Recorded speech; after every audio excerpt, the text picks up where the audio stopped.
I bless you all. Let you all open all your three eyes and manifest the powers of Mahasadashiva. Om Nithyananda Paramashivoham. Om Nithyananda Paramashivoham. Om Nithyananda Paramashivoham. Om Nithyananda Paramashivoham. Om Nithyananda Paramashivoham. Om Nithyananda Paramashivoham. Om Nithyananda Paramashivoham. Om Nithyananda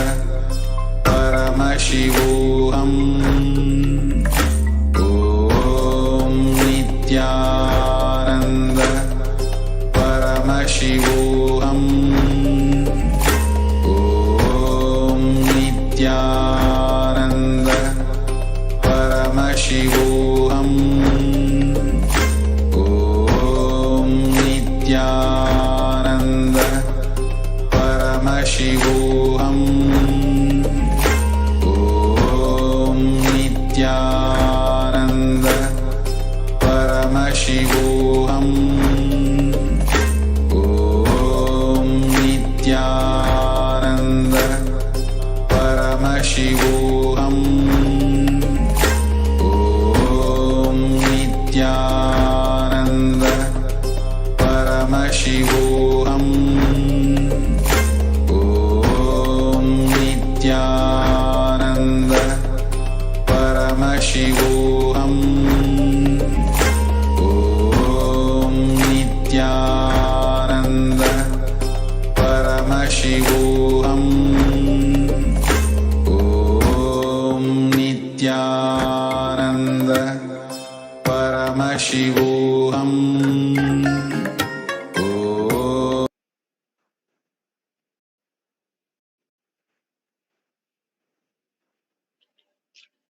Nithyanandam Paramasukhadam Kevalam Jnanamurtim Dvandvatitam Gagana Sadrisham Tattvamasyaadilaksham Ekam Nityam Vimalam Achalam Sarvadi Sakshibhutam Bhavatitam Trigunarahitam Sadgurum Tam Namami. Nithyanandam, we offer our humble obeisance to the divine lotus feet of the Supreme Pontiff of Hinduism, Jagat Guru Mahasannidhanam, His Divine Holiness, Bhagavan Nithyananda Paramashivam. And we welcome all of the viewers joining us across the world. For those of you tuning in for the first time to Kailasa's Nithyananda TV, welcome to the official TV channel of the greatest and only Hindu nation, Sri Kailasa. Sri Kailasa is a Hindu nation revived by Swamiji, which serves millions with a simple yet powerful way to experience and live enlightenment. It's at this time that we gather for the most awaited part of our day, the Nithyananda Satsang. For millions of us across the world, this is the time that we are preparing ourselves for the darshan of Paramashiva. No matter if we are getting ready for our day or if we are getting ready to go to bed, it's at this time that an alarm goes off inside of all of us, a sweet alarm, reminding us to align back to the ultimate purpose in our life, enlightenment. Paramashiva has come down to planet Earth and manifested this grand Leela of his life for each and every one of us to come and be a part. Swamiji has taken the physical form and come down from Kailasa itself. And now that he is here, it is time we can celebrate his happening Now that we recognize that He is on planet Earth just for us, just for each and every one of us, and our fulfillment, super conscious fulfillment, which whether we know it or not, He has promised that He is going to fulfill. So truly, we have nothing to worry about. There's nothing to suffer about. There's nothing that we should age over anymore. As Swamiji beautifully says, my disciples never perish, as we are each a part of this grand Leela, the Leela of the Avatar. It is a blessing for us to celebrate his happening and spread the message of Sri Kailasa. I invite all of the viewers to take this time, this 2 hours before the Nithyananda Satsang, to take this opportunity to share on all social media platforms, in your personal blogs, in your Facebook profile, in Twitter, YouTube, Instagram, in all these platforms where we can spread the message of Sri Kailasa, spread the word that Paramashiva is on planet Earth and he is here for each and every one of us. He is here for our super conscious breakthrough. What you can do is share this link on your Facebook profile, on YouTube, share it in WhatsApp, in your WhatsApp groups, in your Facebook groups. Share it with one and all, friends, family, even your enemies, because this is the way that we can enrich each and every one for the greatest happening on planet Earth.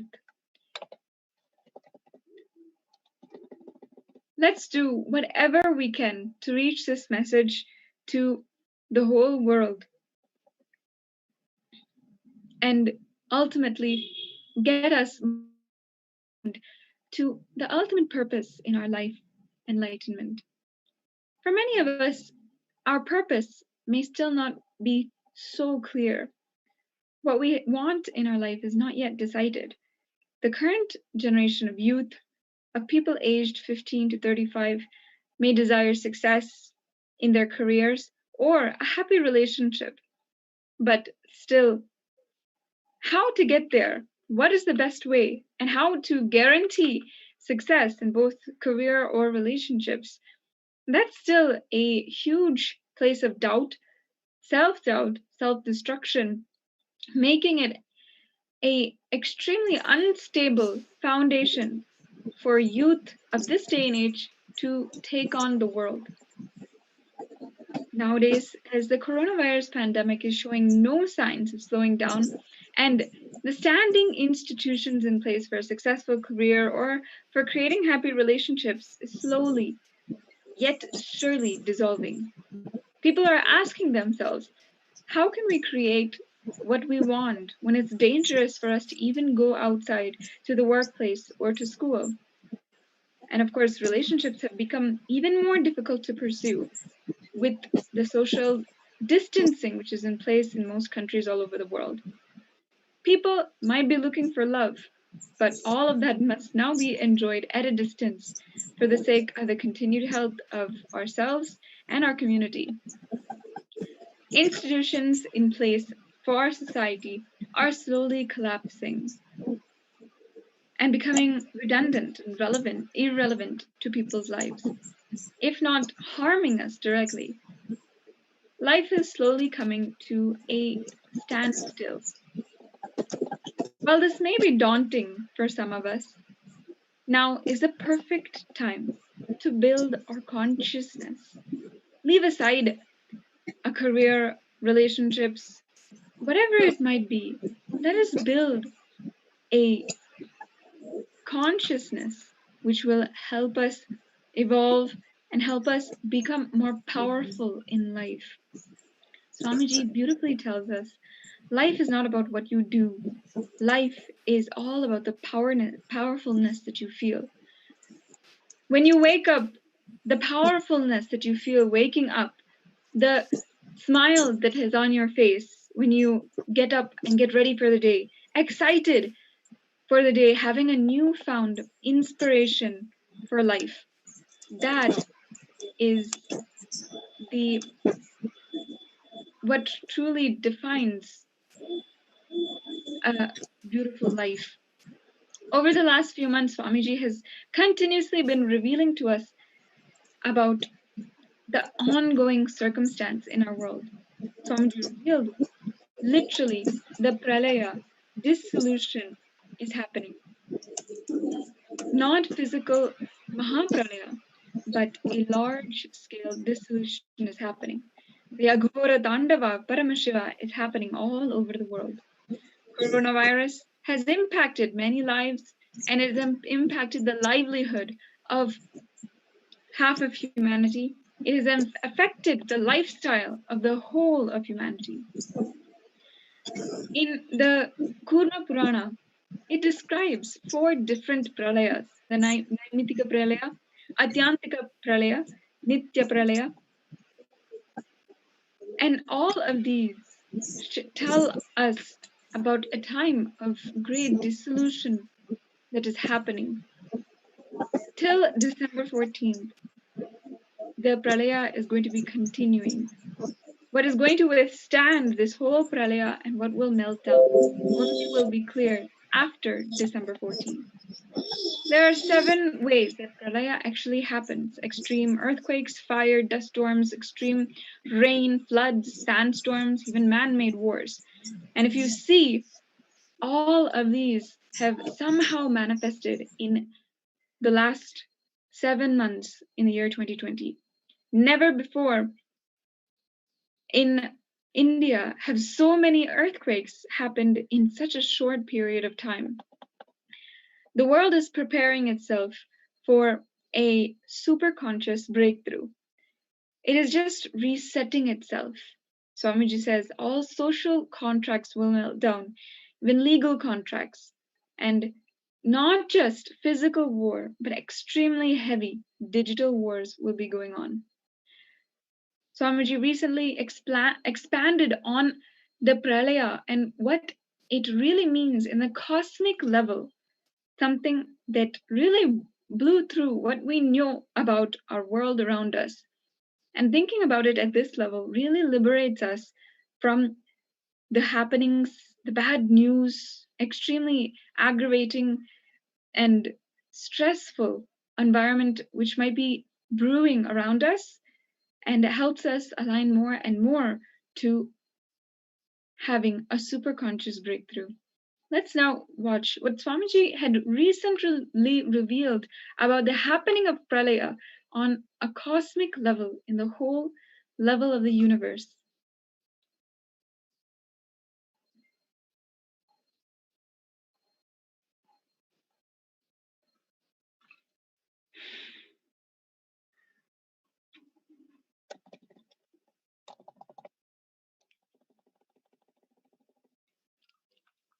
Expansion of the universe accelerated is what I am saying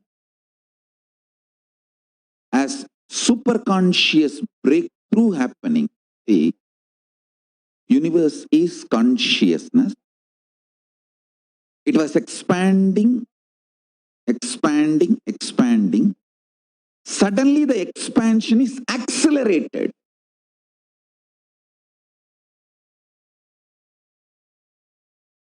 It is not the happening of the physical component alone. No.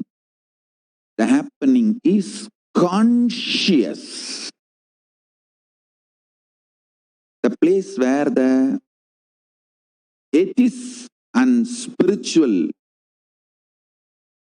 scientists differ is atheists are trying to say this whole cosmos is just accident or coincident of materialistic happenings.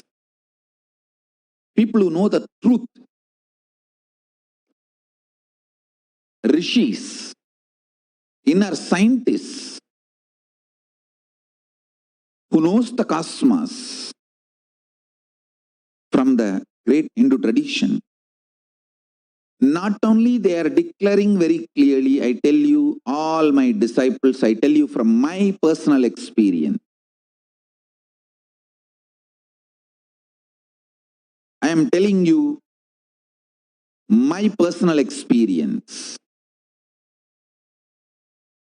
in tune with the declarations of Veda Agamic Rishis and Paramashiva himself. Universe is consciousness. Isha Bhashyamidagun Sarvam. Whatever exists is consciousness.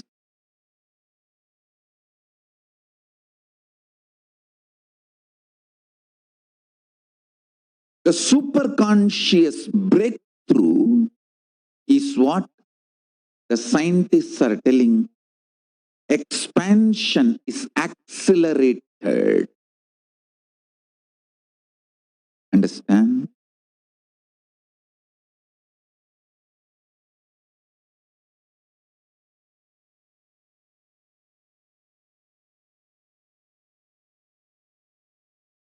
The greatest good news for all my disciples, you can use this opportunity to get enlightened, to reach Kailas. I tell you, all my disciples, for all of you, I give you this good news. Just plan your future with your hopes, possibilities, visions. Drop any fear. You do not have fear. You are not going to live your fears. You might have prepared yourself. See, hoping for the best, preparing for the worst is the way human beings function. Any intelligent human being functions. But for you guys, I tell you, just hope for the best and go on working for your best. You have no worst.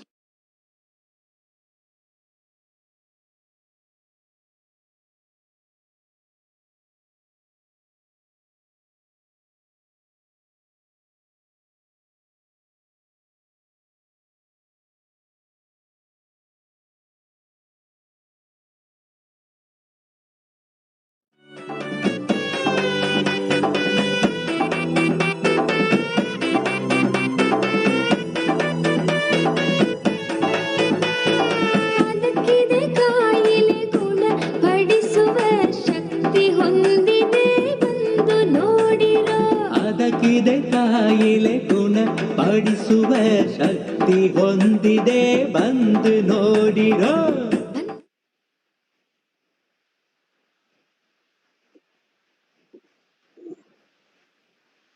Sorry for the technical glitch. I'll repeat. Please listen.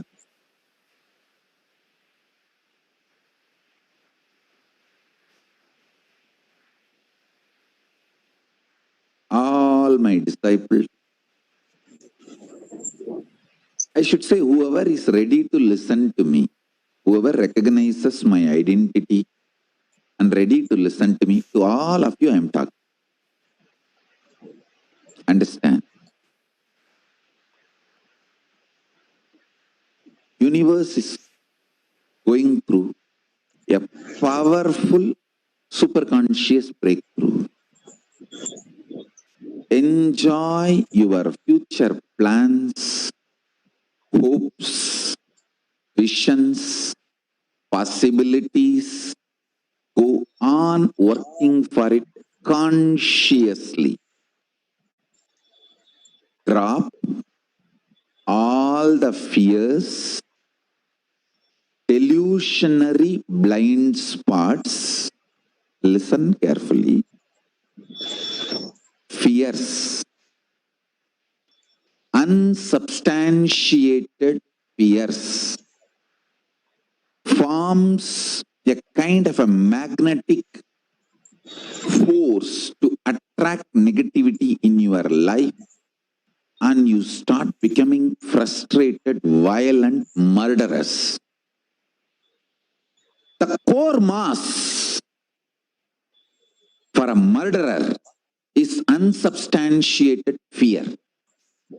Core mass for a non-violent being is Paramashanta Swarupa.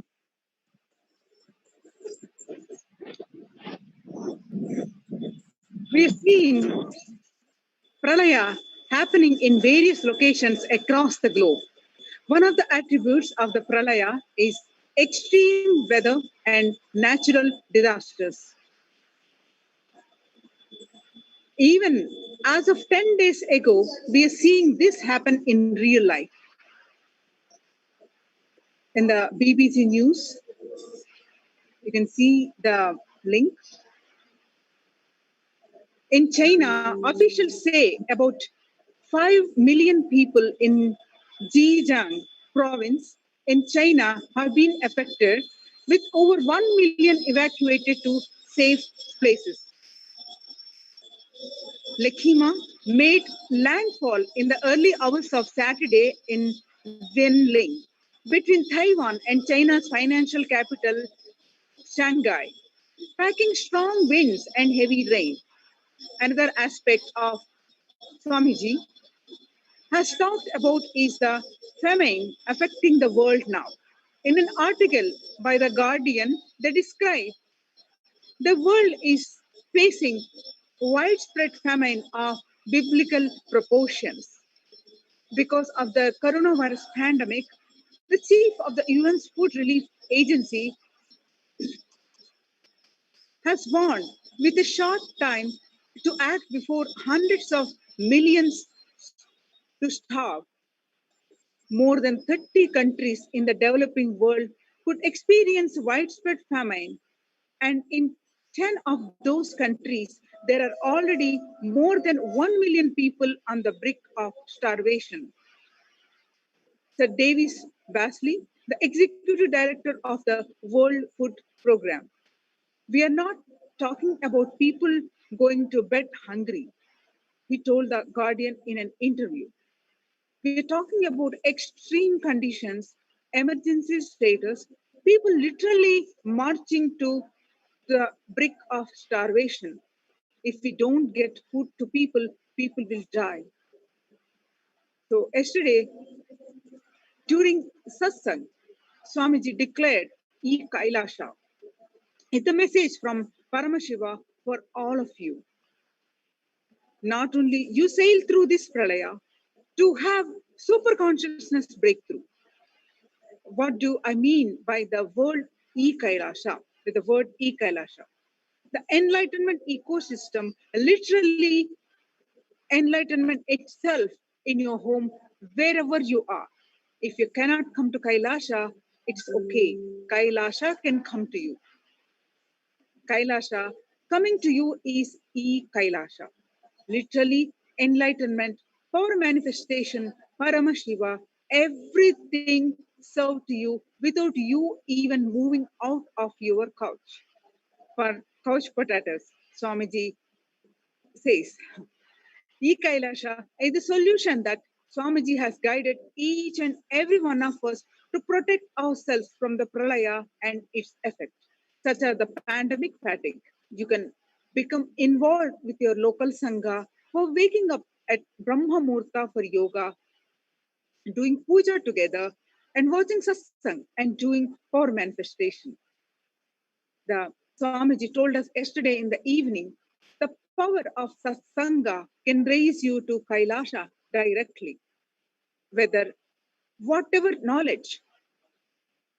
Swamiji says, I received from my gurus, perfected it by living and manifesting it, and perfecting the science of teaching by teaching it to millions of people from all across countries and regions, gender, color. This whole science coming customized to you free of cost is E Kailasha. We were providing this service for many years. Now we are expanding it to 108 time zones in an organized way. If you want to sign up as an E Kailashavasi, you can register now at kailasha.org/e-passport.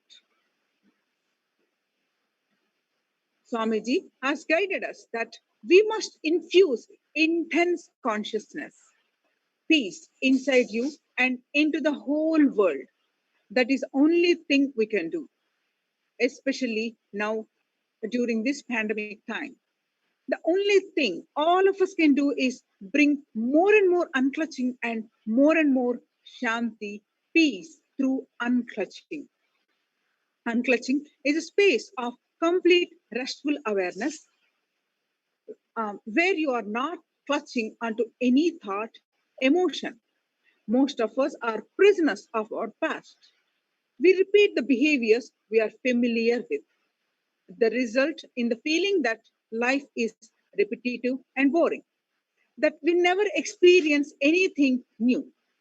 When we unclutch, each moment becomes fresh, exciting, and filled with possibility. When you are not transferred the stress and load created by one thought to the other thought and carrying that load constantly, please understand, usually you transfer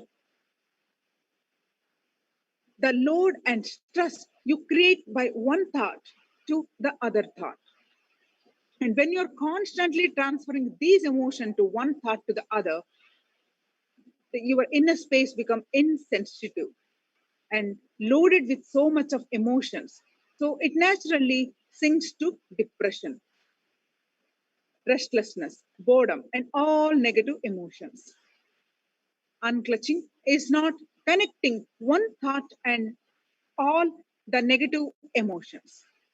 Unclutching is not connecting one thought to the other thought, carrying the same stress and emotions. When you unclutch, you stop carrying the stress and negative emotions from one thought to the other thought. When you don't carry the stress, suffering, and negativity and pressure, restlessness from one thought to the other thought, naturally you experience peace and bliss. Swamiji recently gave us a new definition, a new way to unclutch and experience Nirvikalpa Samadhi. So let's also learn that new approach to unclutching. Let's watch a small clip that Swamiji taught us.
consciousness in his own way. I am telling you, today I was in such samadhi and ecstasy. I literally pulled myself out of my seat and made me sit here just to connect you all with the bliss of samadhi, nirvikalpa samadhi, I tell you. பில்லியர் dollar கொடுத்தா கூட சரிடா, 10 நிமிஷம் இந்த சமாதியை விட்டு இறங்கி வர மாட்டேன்டா.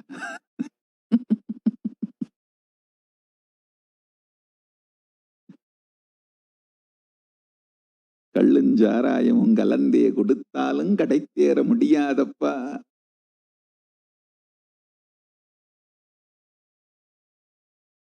கடந்த பெருமான்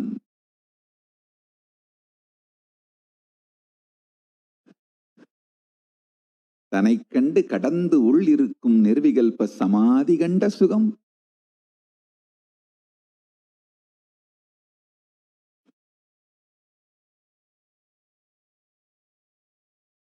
One of the biggest enemy stopping you experience nirvikalpa samadhi is your self-criticizing pattern. See, you strongly believe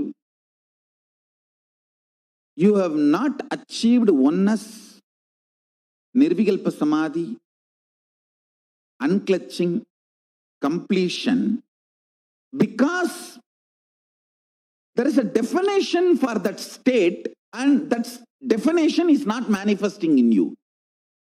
You are such a, first of all, any person who thinks there is a definition for nirvikalpa samadhi, there is a definition for oneness, is a fool. Your mind cannot grasp even the definition. Forget about using the definition as to measure whether you achieved it or not. You can do only one thing. Continuously remember to surrender, consciously declare to Mahadeva, Paramashiva, I am consciously declaring. Manifesting in me only you can do.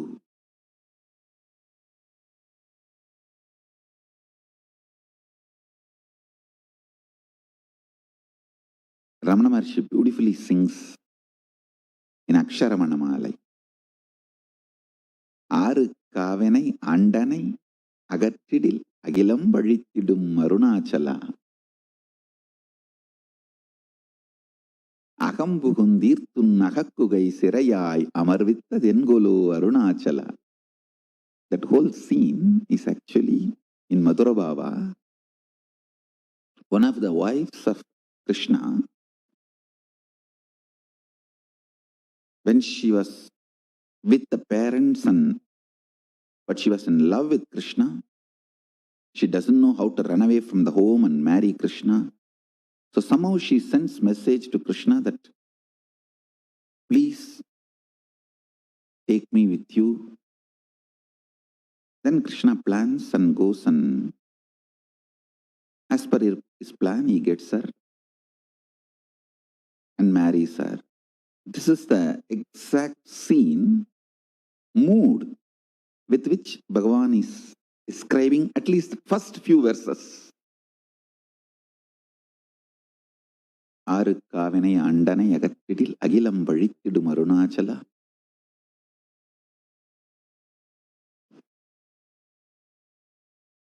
இப்பழி தப்புனை ஏனினை பித்தாய் இனியார் அருள்வார் இனியார் விடுவார் Arunachala.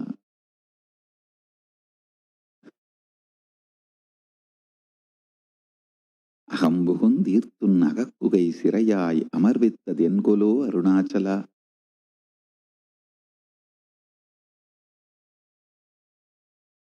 This whole scene of Krishna and Krishna's wife that's exactly the thing which happens in life. The Krishna's wife is an individual soul, all of us. Krishna is Paramashiva. We can only declare to Paramashiva, Prabhu, I am here, I want you to be with me and I want to experience oneness with you. How he will manifest in us, only he knows. If you have a scale, how he should manifest in you, and using that scale, if you beat yourself with the self-doubt, self-hatred, self-denial, you put yourself more and more in suicidal arrogance. I tell you, suicidal arrogance is worse than depression. I am not supporting depression. I am only saying it's worse than depression.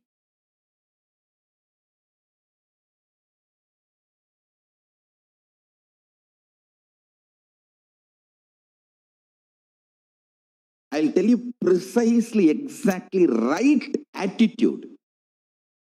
Declare to Paramashiva, Prabhu, really, I personally do not know much about the way you exist.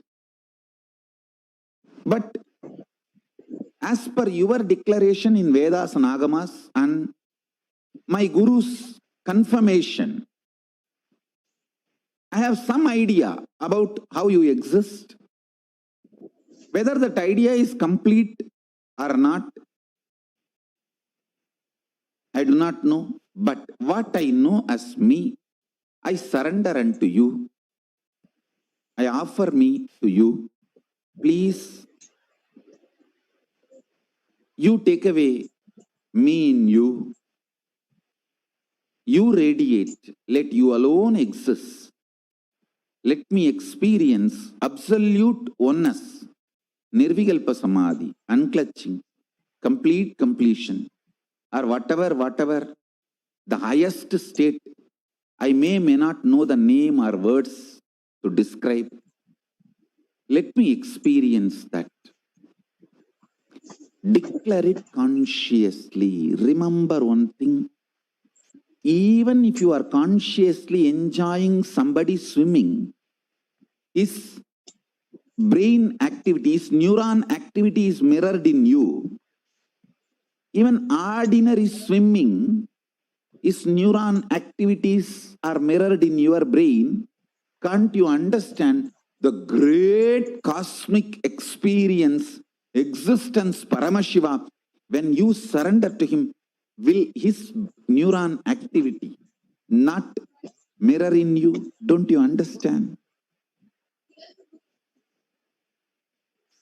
When you pray, when you decide to have feeling connection, when you declare to have oneness with Paramashiva, be assured simply his neuron activities mirror in your brain. How it should, you don't put a condition. Once you surrender and declare, whatever is happening, decide to know very clearly that is he manifesting. If you are even feeling irritated, what can be done? That is the way he is manifesting. Whatever he is manifesting. Go with that peacefulness, Shanta Swarupa. Then he sinks deeper and deeper into your being. Your being sinks deeper and deeper into his existence. Just to tell you the signs of Samadhi, I came out today from Samadhi. Do not have your own expectation how the after effect of your surrender should be. Don't have your own idea about how Paramashiva should react for your surrender. Don't think immediately you should just appear. Oh, my son, come on. I am here to take you to Kailasa. Come. You will say, no, don't take me that fast. Just now I got a new girlfriend.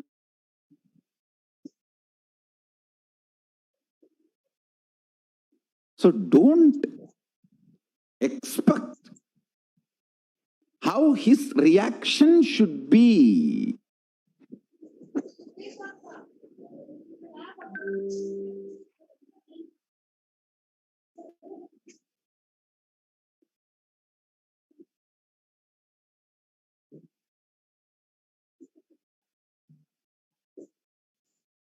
Understand?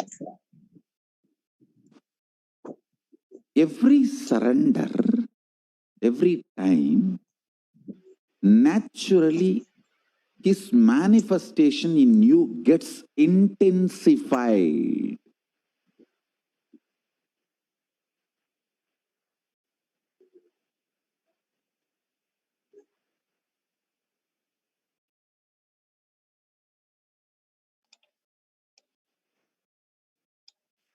The global Akhanda Nirvikalpa Samadhi Jnana Yajna was in its 76th day to give the world superconscious breakthrough and heal the whole world from the coronavirus pandemic. People from over 50 countries gathered and have been doing the continuous space of unclutching meditation, continuously radiating the space of Paramashiva for 24 hours a day, 7 days a week. And this started on May 13th and has been going continuously 24 hours a day, 7 days a week since then.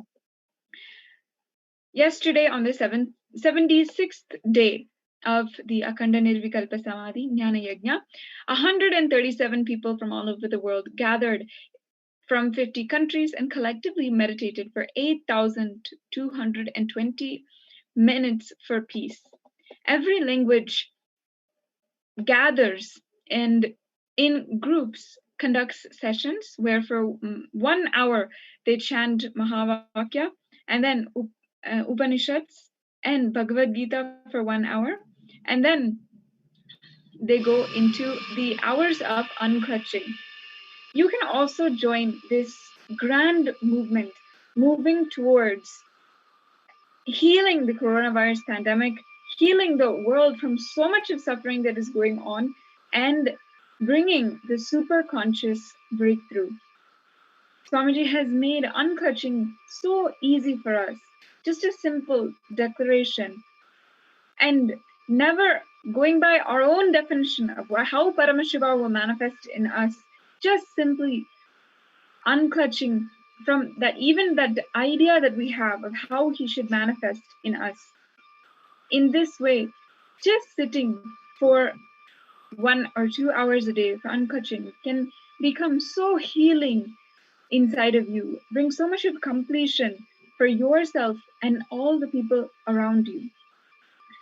Just through unclutching, the whole world can change. Minutes for Peace is something that has been inaugurated actually since 2012 with over 1 billion minutes. 1 billion minutes is if you sit continuously for over 2,000 days. But when we all do the meditation collectively together, all that punya from all of the collective meditation benefits each and every one and each and every individual that is doing it. That is the significance of doing it along with others, as Swamiji himself has said. So you can join this movement for unclutching and giving super conscious breakthrough to humanity, shifting the gears of the whole universe from this Pralaya into the new world order, and continuously radiating this space of enlightenment and unclutching from a space of quantum entanglement with Paramashiva. Today, as we are exploring the autobiography of the Avatar, the life story of the Avatar, we left off yesterday exploring and understanding the Avatar's time in the Ramakrishna mission in Mylapore, Chennai. At this time, Swamiji was around 16, 17 years old. Today, the avatar takes groups of devotees on periodic pilgrimages to spots that include even the Himalaya Ghats, where he wandered and realized his avataric mission in the year 2000. During his wandering in the Himalayan Ghats, he had the darshan of Mahavatar Babaji, the immortal being and embodiment of Shiva, who appears to chosen devotees in the enchanting trail from Gaurikund to Kedarnath. Kedarnath is a temple of the Puri Parampara, to which our order, the Kailasas Nithyananda Sannyas order, belongs. And Maha Avatar Baba is one of the gurus in this lineage. Mahavatar Baba is also Paramahamsa Yogananda's Paramaguru, or the Guru's Guru, in his lineage through Yukteswar and Lahiri Mahase. Swamiji tells us that divine experience of having the very darshan of this ethereal being who has lived for more than 2000 years, Mahavatar Babaji. He says, this is the place where Swamiji had darshan of Mahavatar Babaji, Kedarnath. Once, for 45 minutes, Mahavatar Babaji walked in this marketplace at Gaurikund, and people saw him when he was in the reduced intensity of his frequency, so that people could see him and have his darshan.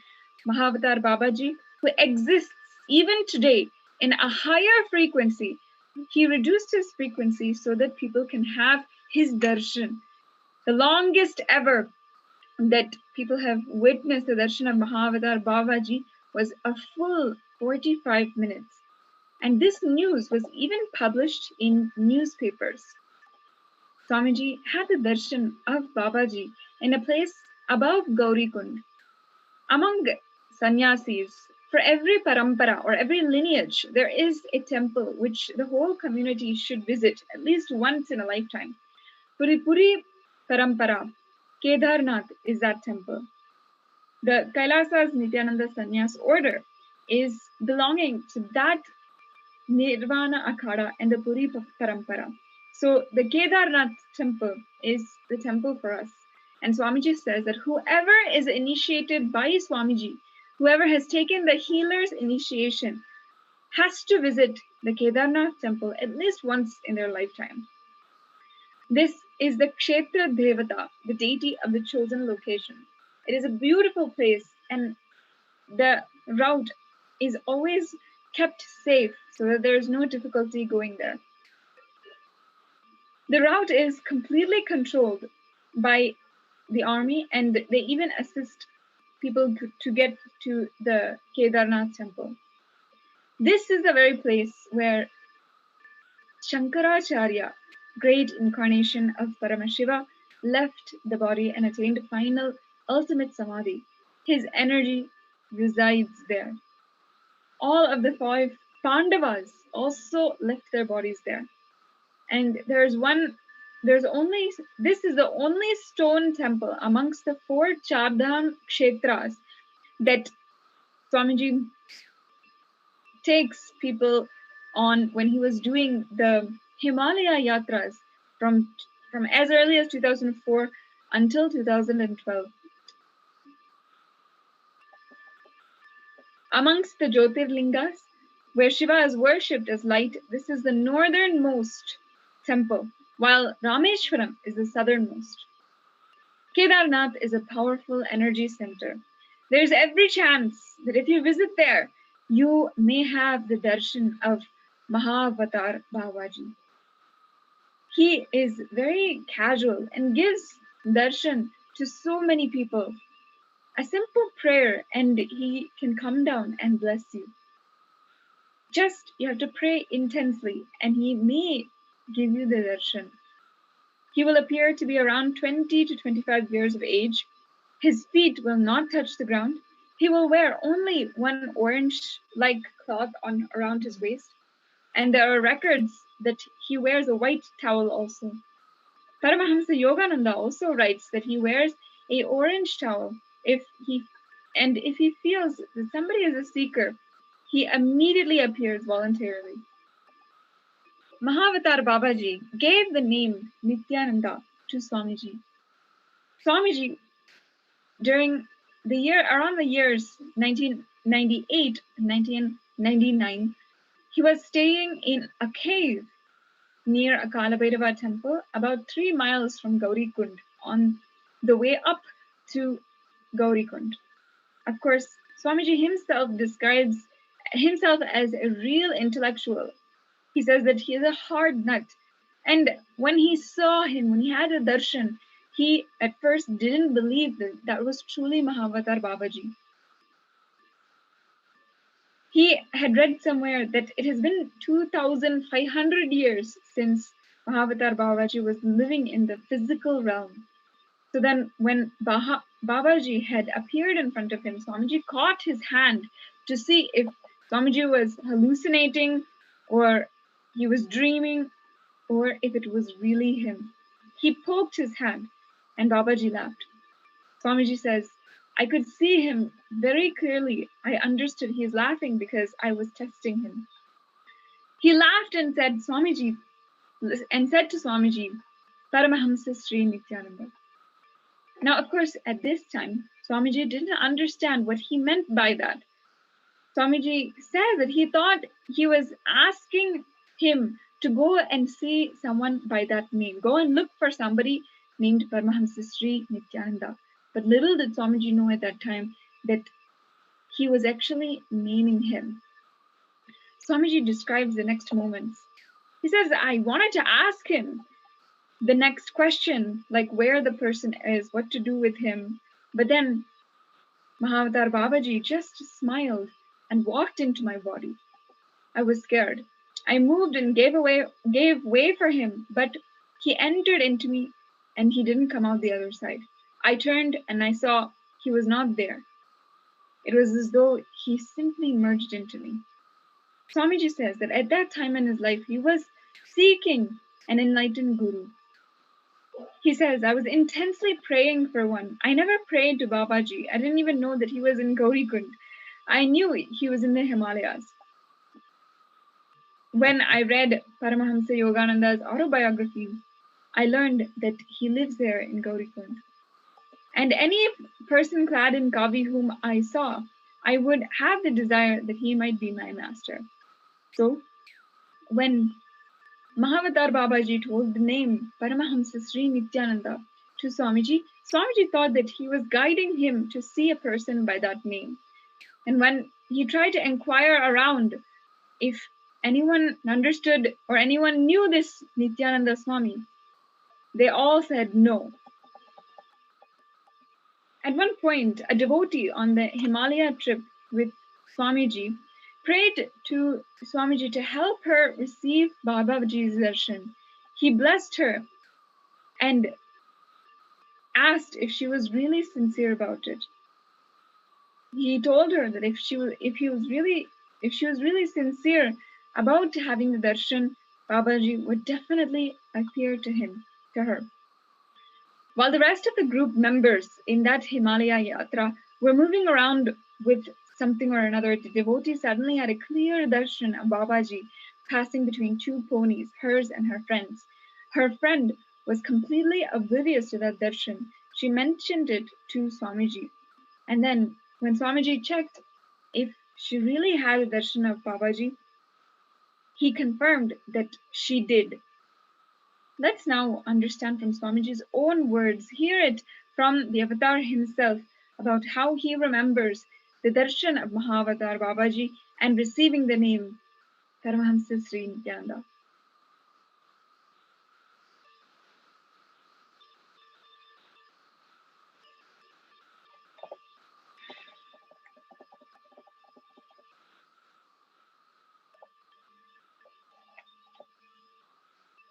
I first wanted to give a brief introduction about Babaji.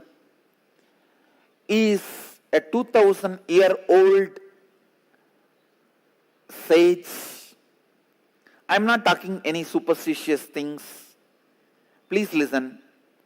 With integrity and authenticity, I'm talking, is a being still available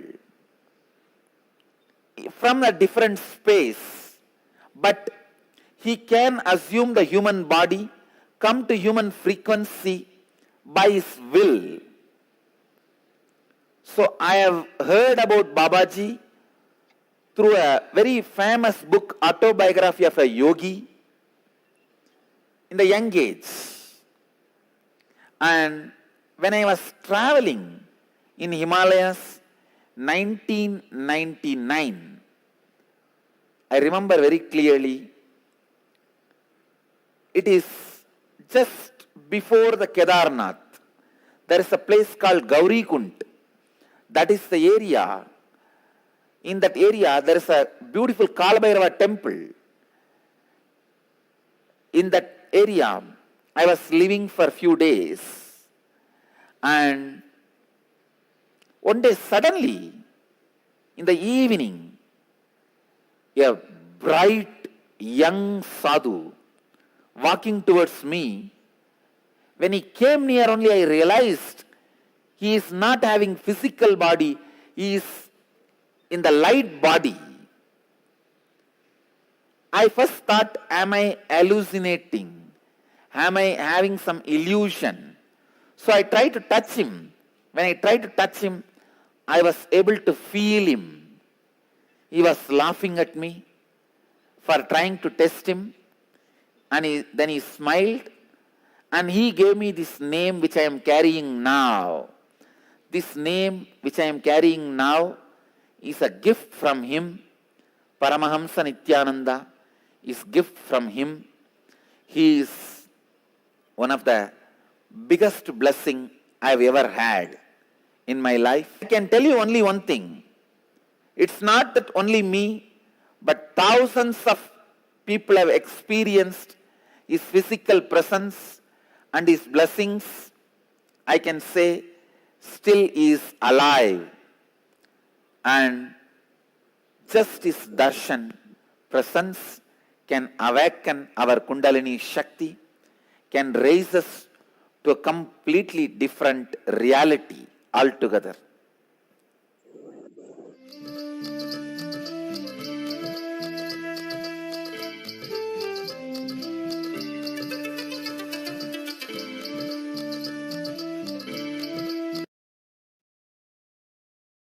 When Swamiji was staying in Calcutta in around 1999, he was staying with a very elderly sadhu named Hamsananda for around 6 months. During this period, Swamiji describes, every morning I used to go to bathe in the Ganges at 4 a.m. and meditate till 7 p.m. I never used to move from that place of meditation. When he saw me doing this day in and day out, he was impressed and said that I must take sannyas. He said that he was going to die soon anyway, and that this would be the last thing that he would want to happily do. I then thought that the divine was arranging something for me, so I agreed. Swamiji continues to narrate, he was not enlightened that he was a great tapasvi, someone who had practiced spiritual penance. During the initiation, Hamsananda Puri gave Swamiji the name, suddenly he gave me the name Paramahamsa Sri Nithyananda. I usually, according to the sannyasi rule, the person initiating a person as a monk, a sannyasi, has to go through a few prescribed steps. He would first have to give what is termed the Brahmacharya Diksha. The first step in 4 evolutionary stages, at first as a student, then a householder, after that renunciate, and finally an ascetic. The only 3 days later, initiation into a being brahmachari, at that very least sannyas diksha is given. Normally, it is much longer. So 3 days after that, the special initiation of Paramahamsa lineage would be given. There would have been 3 stages.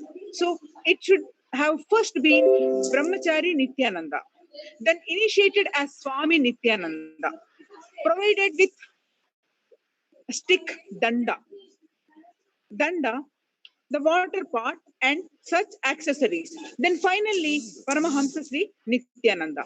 So after dropping the danda, he somehow directly gave Swamiji the Paramahamsa, the title straight away. When Swamiji asked him about it, he said that it simply came out of him. Then Swamiji realized with shock that Hamsananda gave him the very name that Babaji had called him by. Babaji is the one who actually gave Swamiji his name. Swamiji says he is our Guru Parampara, and it traces him in a way.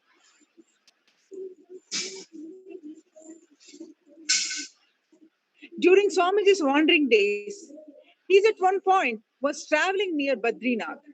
He stayed at a village called Mana that is quite close to the Indo-Chinese border. There is a place called Vyasa Guha nearby, a cave where Vyasa lived and wrote the Mahabharata, which is the longest epic, still the longest poem on the planet Earth. Badrinath is a place where Vyasa was staying. Swamiji tells us, I had the fortune of staying in a monastery where a few monks were staying and practicing very practical techniques with the master. I can say all of them were almost a verge of enlightenment. One person was enlightened. The Guru was fully enlightened, but all other were on the verge of enlightenment. They were just literally playing with the powers of those techniques. So Swamiji describes an incident which happened one morning when he was staying in the monastery. The Guru and the disciples were all sitting together, and all of them were sitting, and he was talking about some of these techniques of feeling connected. He was talking from the viewpoint of feeling connected to the whole Himalaya mountains. It was very amazing. The enlightened master was very loving and caring enough to allow me also into this morning session. He was asking one by one, did you practice this technique? It seemed that only few days before he initiated them and into this technique of feeling connected to the whole Himalayas. They were supposed to constantly internalize that the Himalayas were part of their body. One Swamiji came and said, yes, Master, now I feel completely connected. The Master casually asked him, all right, then move that rock on the mountain. Then Swamiji says, in his own narration, he said, understand, I promise, I saw with my own eyes that the monk moved his hand and the rock moved. So in ancient original Hinduism, there was a practice called Kaya Kalpa, which is a technique to reverse the aging process, which Swamiji teaches today to all of us as disciples. According to this philosophy, as you age, you become healthier because your body and mind are better trained to live in the world. If you have trained in driving and become a good driver, you can drive without any effort. In the same way, as the years pass, you should master the art of living in this world.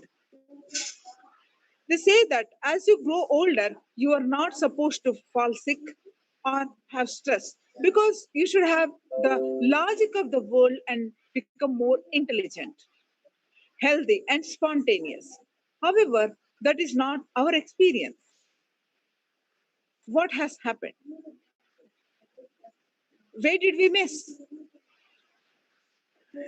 This missing link is our idea of time and being continuously reminded of chronological time because of the increased number of thoughts. If we change two things,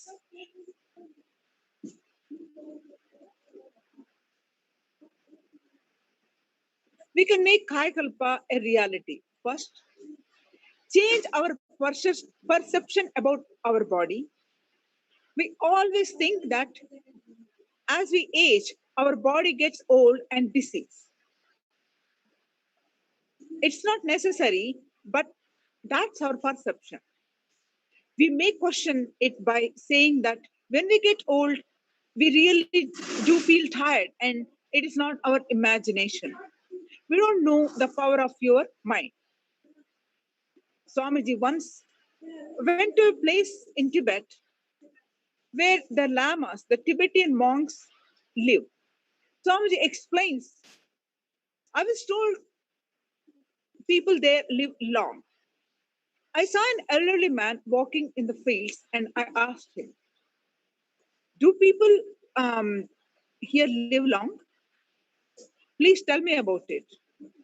He laughed and said, you think I'm old? I'm just middle aged. I'm only 136. Ask others who are 200 years or more.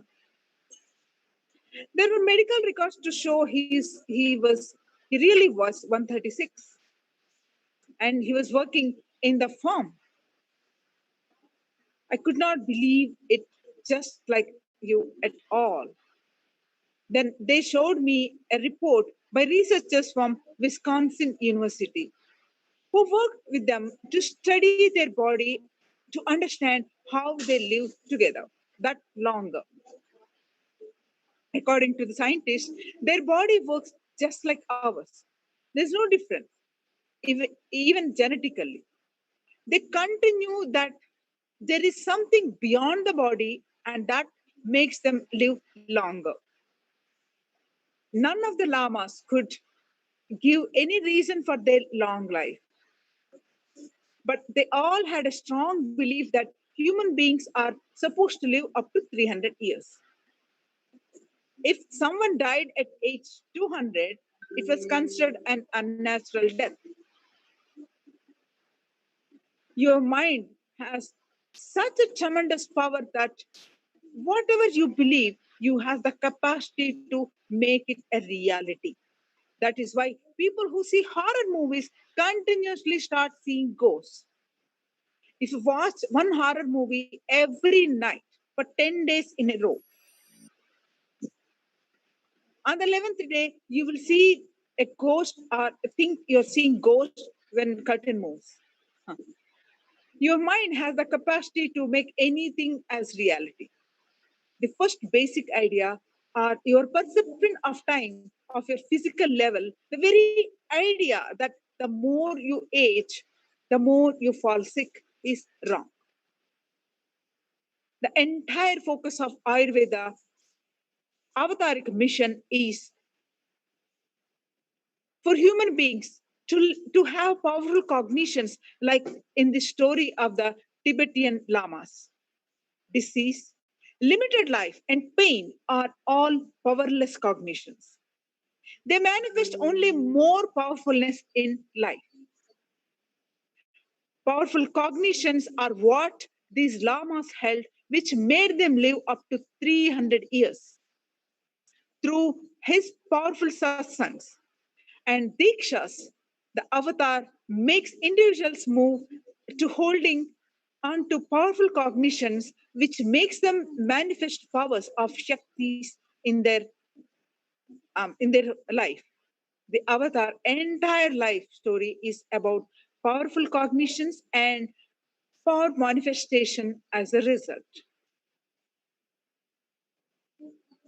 Tapovan is a location at about 15,000 feet altitude in the Himalayas, above Gangotri and Gomukh. where Ganga appears. Even today, both Gomukh and especially Tapovan are difficult to reach. They have only trekking paths and hardly any accommodation to speak of. To go up to Tapovan and stay there as Swamiji did during his wandering years, did for many months. It requires acclimatation at the Gangotri altitude for many months. Air is very thin at such a high altitude, and this can be fatal for some. Some devotees asked him how he survived in Tapovan. He said he lived in caves, covered himself, and survived on fruits, berries, and roots that he picked from the plants and trees. He stayed for about 6 months at Tapovan. Swamiji talks with deep passion about Tapovan. He calls this the Shambhala, where the energy of the universe resides. The Sapta Rishis, the seven sages who are talked about in the Hindu scriptures reside here. Swamiji says that Sapta Rishis are not physical entities, but the combined energy of enlightened beings that decide on the operation of the universe. He told us that a being could only be enlightened as a human being from planet Earth. So other planets have living beings, but not the same level of consciousness of humans that can elevate into superconscious state. One needs to be born as a human to be enlightened. The launch pad of enlightened being is located in Tapovan in the etheric plane. He also said that the banyan tree at Bidadi and the banyan tree that he visited with Arunagiri Yogeshwara in Tiruvannamalai, two are the same etheric plane. One of the most classic incidents that we know from Swamiji's biography during his wandering period is the time when Paramashiva himself came down to protect the avatar while he was severely ill. Let's see. Let's see now the in his Swamiji's own words describe him this memorable incident.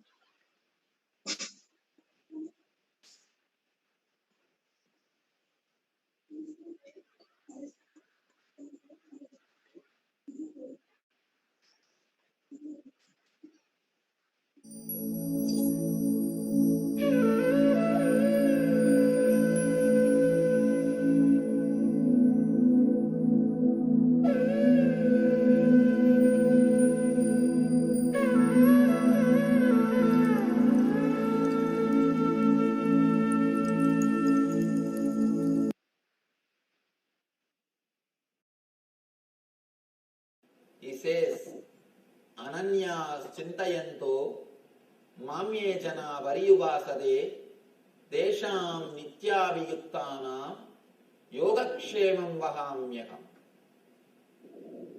When you reside in my consciousness, whatever you lack, I get, and whatever you have, I preserve. We may think, yes, Swamiji, we know, we understand, universe responds to our thoughts, but how can I get what I want? Please understand, the moment you change your thoughts, the moment your inner space changes, automatically you start attracting things towards yourself. Please be very clear. If you tune your TV to BBC, you will see the BBC channel. You will tune your TV to ABC, you will see the ABC channel. If you tune to CNN, you will see CNN. Same way, if you tune your consciousness to bliss, continuously even material wealth will shower on you.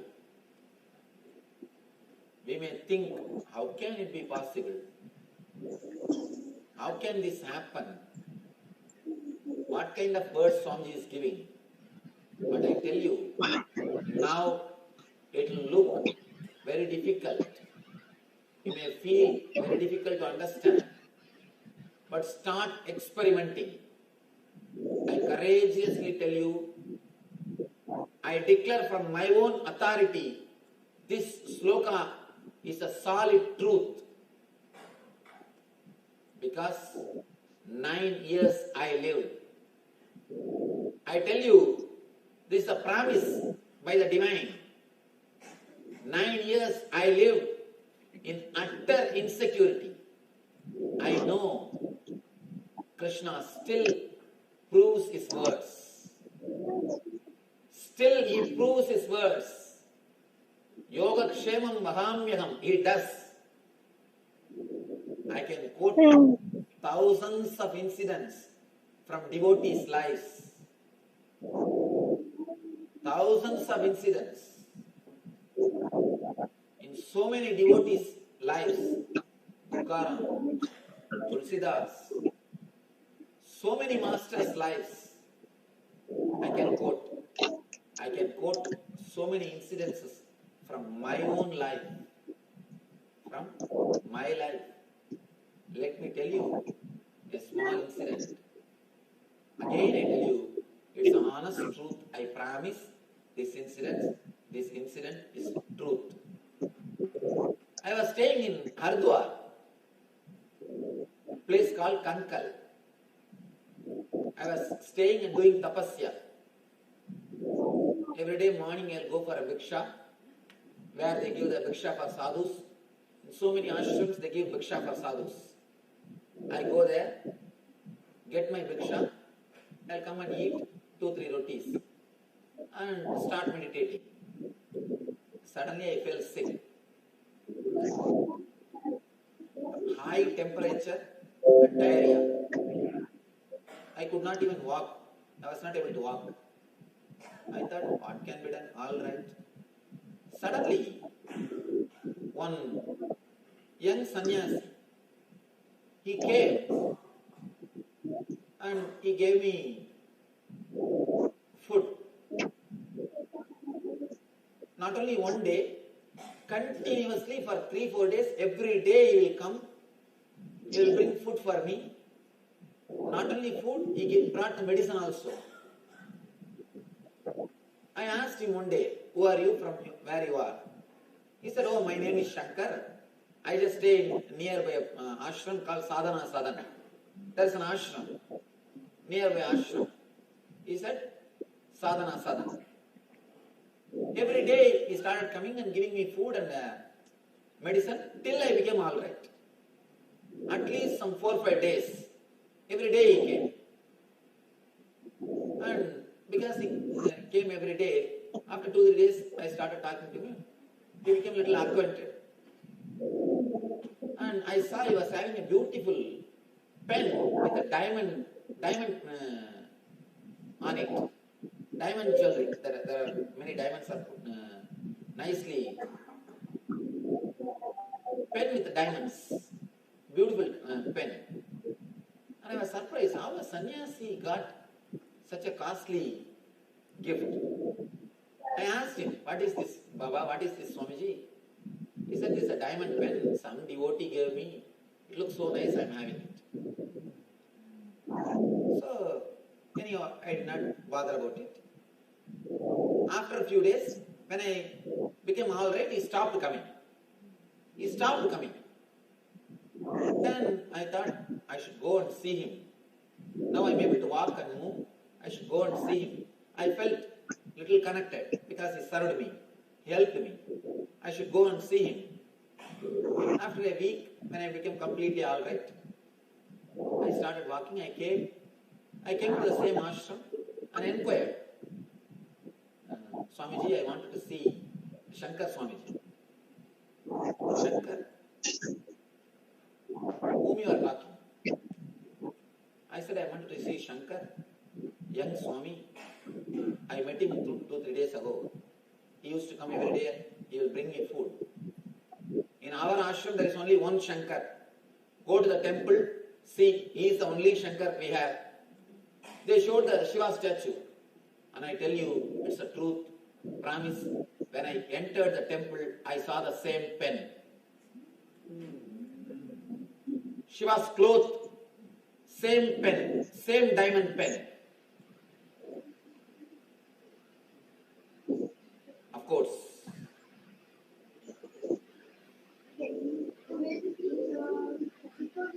Simply tears rolled in my eyes. And I felt, I just, so much of gratitude overflowed. I asked that Swami, how did this pen come to the Shiva? Who will put pen on Shiva statue? He said, 1 week ago, some devotee brought an offer. Because it was looking so nice, they said it is a diamond. So we just wanted to decorate Shiva with the diamond jewelry. So we put that on him. Same pen. Diamond pen. I asked, who will put pen on Shiva? If you put other jewelries, you can believe. And he said, I don't know. Just some devotee brought an offer. This pen, they gave it to me. I said, because it is diamond, why a sannyasi should have diamond? I wanted to give it to God. I wanted to put it on Shiva. So just I inserted on the Shiva's clothes. Of course, just because of this one incident, I am not asking you to believe the whole thing. You can experiment in your life. You may say, this is your experience. How can this be a truth for us, Swamiji? Again, ordinary mind can doubt. This is your experience. How can this be truth for us? But I tell you, your very consciousness, inner space, has got the quality to create miracles in your life. Miracles can happen in your life. Continuously, they are happening. One simple thing. I think the other day I was talking about this. When a telephone rings, suddenly you will remember some friend's name. When you go and pick up the phone, he will be there on the line. And somebody knocks the doorbell. You go and open the door. You remember somebody and you go and open the door and he is there. This is what I call power of coincidence. Power of coincidence.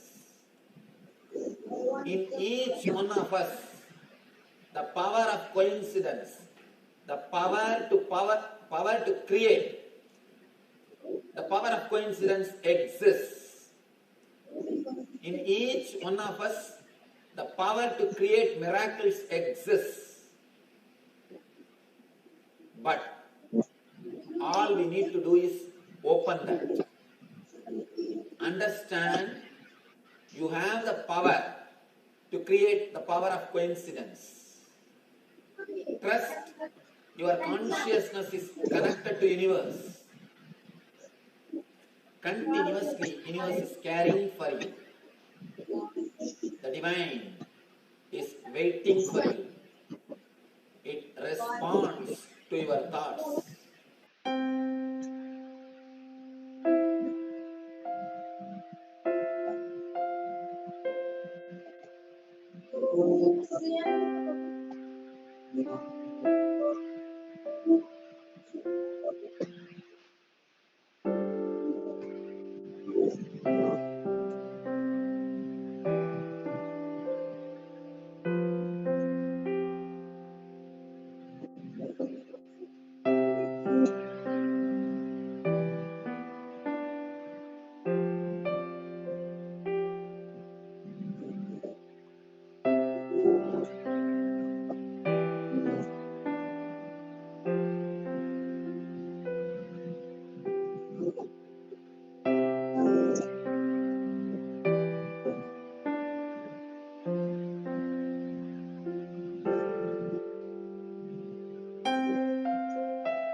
I welcome all the devotees, disciples, samajis, Brahma Yoga. satsangis, and The Manikarnika Ghat in Varanasi is the seat of today what is the Kashi Sarvagnapita, where Swamiji had a extremely unique experience during this time. During the time of his wandering, he found himself in Varanasi, sitting in the Manikarnika Ghat. It is a very unique place in all of the whole of India. And Swamiji says that a Hindu should visit there at least once in their whole lifetime. What transpired for the avatar in that location, let's now watch in a brief video.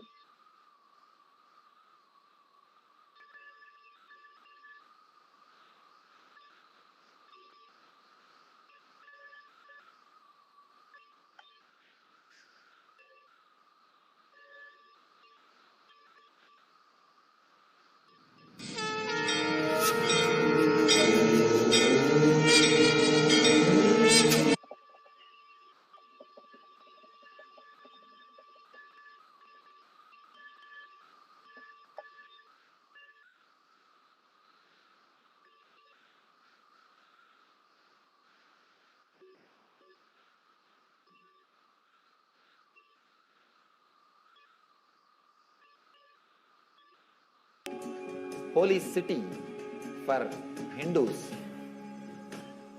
largest floating populated city, floating population. 300,000 people per day enter and go out. Such huge floating population per day, average. That is the amazing thing. And per day, 300 people are burnt in one place. 300 dead bodies are burnt in one place. Manikarnika Ghat, they call it Manikarnika Ghat, where traditionally it is, if you leave the body or if somebody dies in that area, or if somebody's body is burnt in that area, they will be liberated. They will have direct enlightenment. Not only it is traditional belief, Ramakrishna confirms it from his own experience. He says that I saw very clearly Shiva, Mahadeva himself going near every pyre and taking that soul, unclutching it from the body mind and liberating. He says, I saw it with my own experience. So you can't say it's a mythological belief. It's a solid experience. I had the fortune of going to that ghat. Understand, traditionally, not only it is believed, it is true, for last 2000 years, the fire has never been put off. Whether it rains or shines, flood or whatever it is, they will not bring fire when they come to the Manikarnika Ghat with a dead body. From the fire will be taken and lit. It's a Akanda Smashana, means unbroken fire. Means day and night bodies will be getting supplied. I saw sometime they do bunker cart system, 2-3 bodies at a time. Because so much bodies are coming, I don't know from where people are dying so much. Because if you sit half an hour, something like 200 bodies comes. And especially in the evenings. Because from around the place, whoever dies, they will start walking from their place carrying the body. Ram Nam Satya Hai, Ram Nam Satya Hai, that is the mantra they will chant and walk. By the time it becomes evening, they will reach the Manikarnika. Totally per day average 300 bodies are burnt. Only in the evening 200 bodies will be there. Because evening only they will all reach the Manikarnika. Whatever is said and done, I cannot describe the experience verbally. Only you have to see there to have that experience. To tell you honestly, the fear of death just disappeared. When you see so many bodies, Arey, what is there? Like this only I am also going to go, okay. You feel there is so many people giving company. You don't feel lonely about death.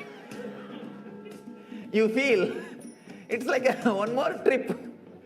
So many people are there. Chala, it's okay. And this is what is going to happen. See, if you see one body being burnt rarely once in a while, you will have that fear. There you will see. Unimaginable. And no ritual, nothing. They will bring the body, straight they will dip into Ganga. 3 times, Ram Nam Satya Hai, Ram Nam Satya Hai, Ram Nam Satya Hai, over. Means Rama's name is the ultimate truth. Rama's name is the only eternal truth. Rama's name is the only eternal truth. They will remember this 3 times, put the body into the water, just bring it out and keep.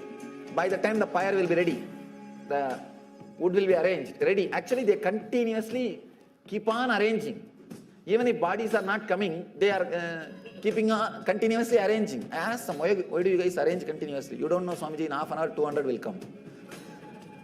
They have accounts as if they know for sure.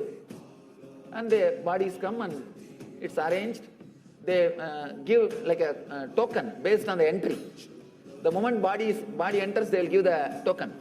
And another one funny thing, no relatives stay there and do any ritual.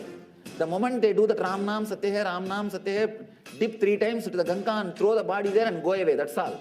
Because the people who are there, the maintaining, they will take care. And you don't know how long it will take the body which you brought, your friend or relative's body, to be put in the fire. It's in the queue system. Continuously it's going on. All I did, let me try to sit here and see what goes on. And I sat. Just in half an hour, 1 hour, the death is no more a strange incident which happens once in a while for some relative or friend. It became like okay, next, that's all. Next, that's all.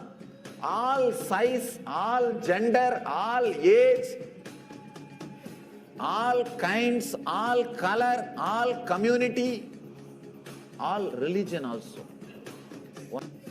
Anyhow, these guys are seekers. So even they bring the bodies. Even their bodies are brought. All kinds. When continuously you see this happening, you actually lose respect for death. Now you have too much respect, too much of ideas about it. It is nothing. The breath which went inside did not come out, that's all. And chalo, the people who are sitting waiting for the property are enjoying, over. That's all. What is there? And nothing much. Neither anything can be done about it, nor anything can be repented. Now, what is there? Over. Neither you can fast forward, nor you can rewind. Over. And when I saw that bodies being burnt continuously, initially the little fear which was there disappeared. And slowly, not only fear, it became interest. I started going near and started helping them. Helping them. Then, slowly I started thinking, after all, this body is also going to become like this. Yes, over. When you remember that death is going to happen to you, the respect which you carry for your ego will come down. Because whatever you think should not leave you is ego. When you know for sure everything is going to leave you, then the respect for ego just drastically drops. And especially, I'm a kind of a too sharp, straightforward guy. So straight away the respect for ego dropped. Then I decided, after all, I'm going to die. Either I should have a death experience now itself and live without the death fear, or die and see. That's all. But I have to see the death. There is a small Shiva temple in one corner.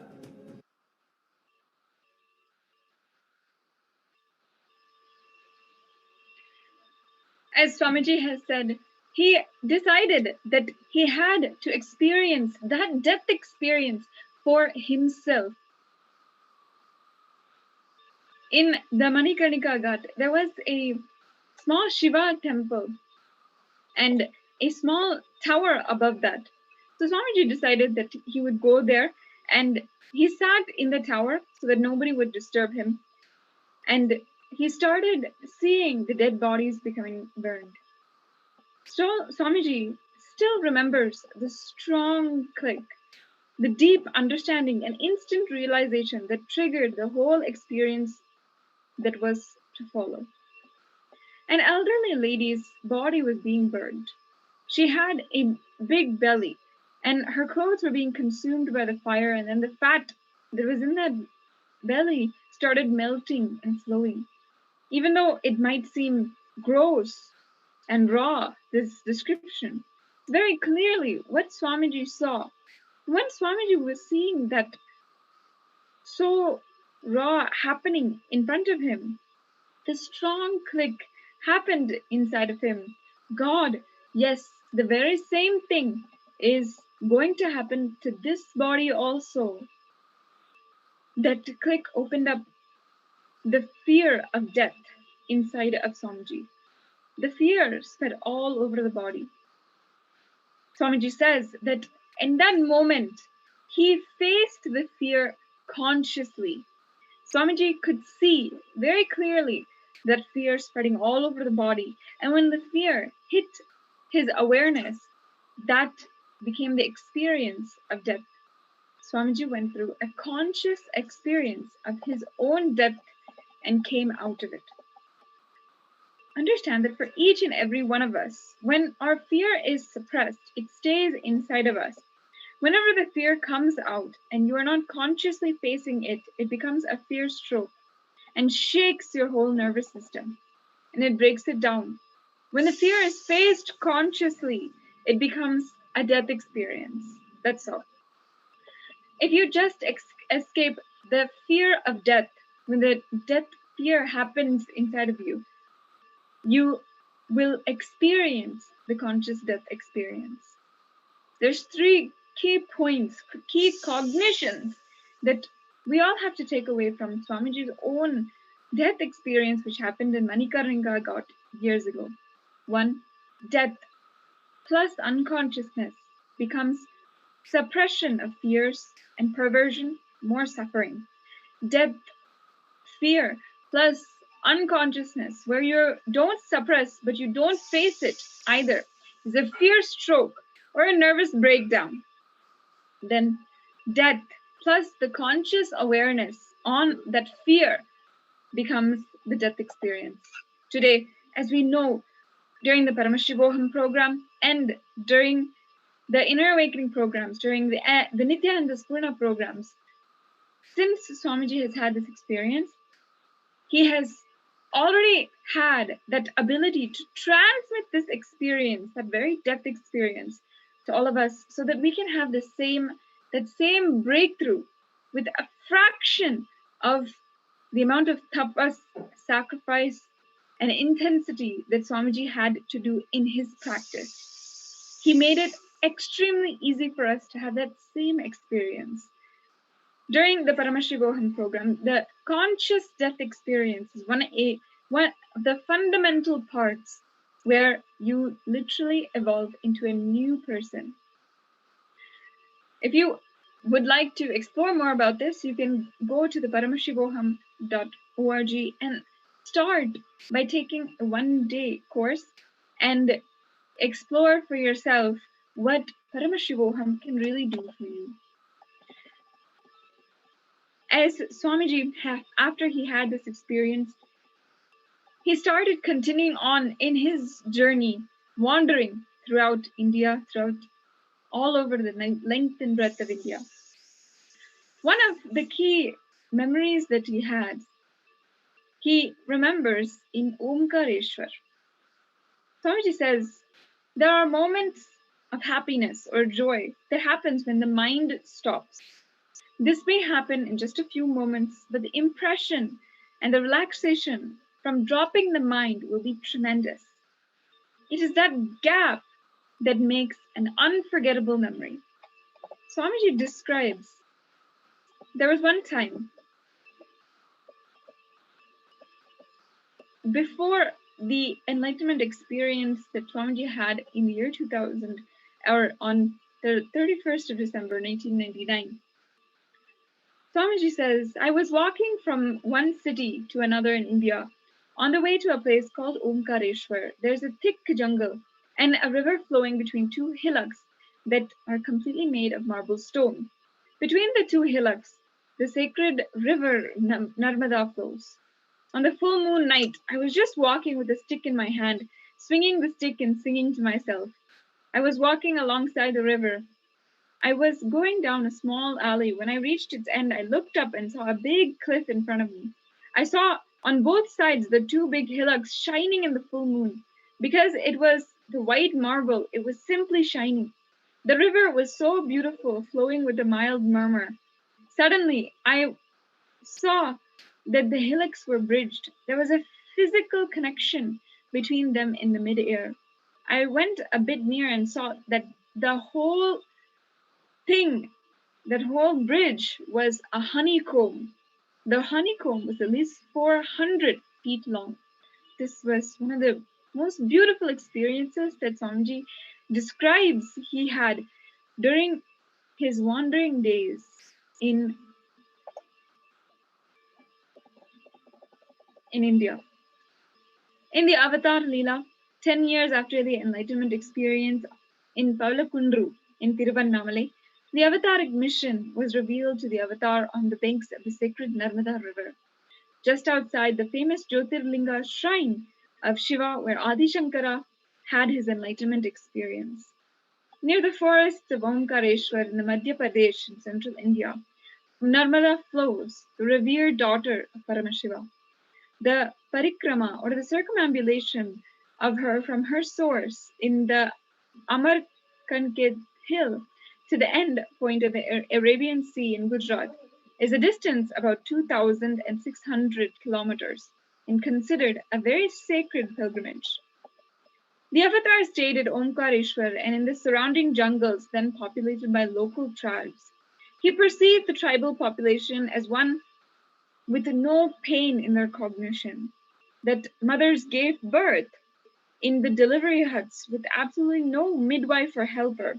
It led him to develop the technique to decondition the human system of the pain cognition. He experimented with fear and fearlessness with wild animals of the forest. On one occasion, when he opened his eyes from meditation sitting in a cave, he found a giant figure standing in front of him. He looked back at the creature curiously, without fear. After a few minutes, it walked away. It was a huge bear. On another occasion, Swamiji beheld a cobra hanging from a tree. When he opened his eyes, at first he felt no fear looking at it, and the cobra also stayed calm in front of him. As soon as he thought that it was poisonous and the snake might bite him, his mind in the snake's mind also the fear crept in and it slithered away. The Avatar describes the play of the mind on the 25th December 1999, 5 days before the revelation of the Avataric mission. Swamiji says that he has done many different types of tapas and tried different types of meditation techniques. He even said, at one point, actually, I literally killed myself with these meditation techniques. Finally, a very sudden and deep depression landed on me. I had a deep feeling of being cheated and thought to myself, for the sake of enlightenment, I have left my family. Whatever has to be done according to Vedic scriptures, almost everything has been done by me. Yet that experience, that enlightenment experience, is not happening. Only days are passing. One day suddenly, maybe in the evening around 4, as Swamiji recalls, Swamiji felt an excruciating pain along with a deep depression. Swamiji felt that nothing more could be done, that there is no need to live anymore because whatever has to be done has been done. Swamiji explains further in this incident. I was convinced that the whole concept of enlightenment was just a story. I thought it was never going to happen in my life. I felt that at least there's no possibility for it to happen. So I decided, let me commit suicide. It was such an excruciating pain that made me decide to commit suicide. In Swamiji's deep frustration, the avatar threw away some of the precious belongings that he had then. His meditation mala, picture of Ramakrishna Paramahamsa that he always carried with him, his water pot, and his stick. He says he also discarded mentally the mantra that he had been meditating with since childhood. He thought, what is the use for all this? Swamiji suddenly even felt he believed that he wasted his time in his youth. Swamiji was on the banks of the river Narmada in Omkareshwar. He describes then, I entered the Narmada river between the two hillocks, and it runs very deep and fast between these two hillocks. It had big falls as well. I started walking. When the water started coming up to my hip, in the terrible fear, I just shut my eyes tightly and continued walking. I continued walking and walking into the water. I could feel the water continuously rising in level. At one point, I felt my breath to become very painful. I was breathing the pain inside, the suffering inside. So much of pain had gone inside, and at one moment, something hit me. Suddenly, something broke. When the breath came out, it came out just as bliss. But I found that I was continuing to go inside to the river. I was just moving. Since I had my eyes tightly closed, I don't know how much distance I would have walked. When the breath came out with bliss, I felt completely rejuvenated. It was as if the whole life had entered into me. I fell down and I saw that I was on the other shore. I do not know what happened, but I know I am telling the simple truth. A week after 25th December 1999, on the 1st of January 2000, the Avatar arose with the overwhelming truth that he was one with the universe. The Avatar then shared that it was the utter relaxation on the banks of Narmada, and that there, the Avataric mission, the revival of Sri Kailasa, revealed itself to him.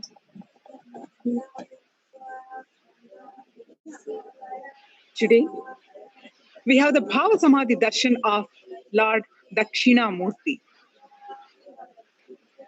Each of us has multiple dimensions. For example, when you're writing, you're a writer. When you're painting, you're a painter. But in every action, you're there. In the same way, Paramashiva has multiple dimensions. Each action of Paramashiva liberates people in different ways. In the ancient Hindu scriptures called the Puranas, there is a description of how Brahma, the creator of the universe, become arrogant. So an aspect of dimension of Shiva emerges from him and cuts Brahma's head, removing his ego and makes him enlightened. This action of Shiva's energy came to be known as Kala Bhairava. This action of Shiva's energy came to known as Kala Bhairava. Each action of the divine, each action of an incarnation becomes an independent energy. Shiva's action of cutting Brahma's head and giving him enlightenment becomes an independent energy called Kala Bhairava. Shiva's action of destroying the negativity of Daksha and liberating him from his negative patterns becomes an independent energy called Veerabhadra. Shiva's action of teaching in silence to the Sanaka the rishis, and giving them enlightenment become Dakshina Murti. Each action of divine becomes one form, one energy. Sri Guru Dakshinamurti Swami is the Adi Guru, the first teacher and the most powerful deity, the form of Lord Shiva in the cosmos. Shiva, the very word means eternal auspiciousness. Auspiciousness without reason or cause. Without something exist, without cause or reason, it's eternal. Even if we look at the extraordinary qualities of Paramashiva, when he sits in silence, he puts people into enlightenment under the banyan tree Dakshinamurti. When he dances, he puts people into bliss, Nataraja. When he destroys all negativity, Kala Bhairava. When he decides to show compassion, he can take any poison and swallow. No limit. When he decides to destroy, he will destroy even death. Yama. When he decides to save, he will go to any extent to save others. How he swallowed the poison to save the world, risking himself, his own body. He became Neelakanta. So the grandeur with which Paramashiva expresses the experience, he showers on people who even remembers him. Paramashiva, the ultimate guru, the ultimate yogi, the ultimate king, Ishvara, the ultimate leader, the ultimate bliss, the ultimate compassion, ultimate life. With all these qualities, he is not too far away, very, very, very approachable, easily pleased, Ashutosha. Nothing much is required to please him. That is why he is called Bole Baba, which is meaning easily pleased. There is a story about Dakshinamurti, how he got the name of Dakshinamurti. So this story goes back to the marriage of Shiva and Sati. After marriage, they went to Rishi Dadiji's place. Rishi Dadiji has invited Shiva and Sati to his ashram. When the duo went and seated there in his ashram. Amongst there were many rishis, and Shiva saw Rishi Atharva and asked him why he was being uncomfortable, hesitant to speak to him, Shiva. Rishi Atharva replied that he had composed a wonderful doctrine of knowledge and wished it to get testified by a wise sage. And there can be no one wiser than Shiva himself. So Shiva agreed and blessed Rishi Atharva and started testifying his thesis. The doctrine consisted of day-to-day teachings, um, day-to-day things, material needs, health, medicine, and so on and so forth. Shiva, after reading it, declared that this book was so necessary and was so well written that it should be titled as Fourth Veda. Earlier, there were only three Vedas, the Rig Veda, Yajur Veda, and Sama Veda. Though everyone praised Atharva Veda, the, the four Manasaputras, the, uh, the Putras of Brahma,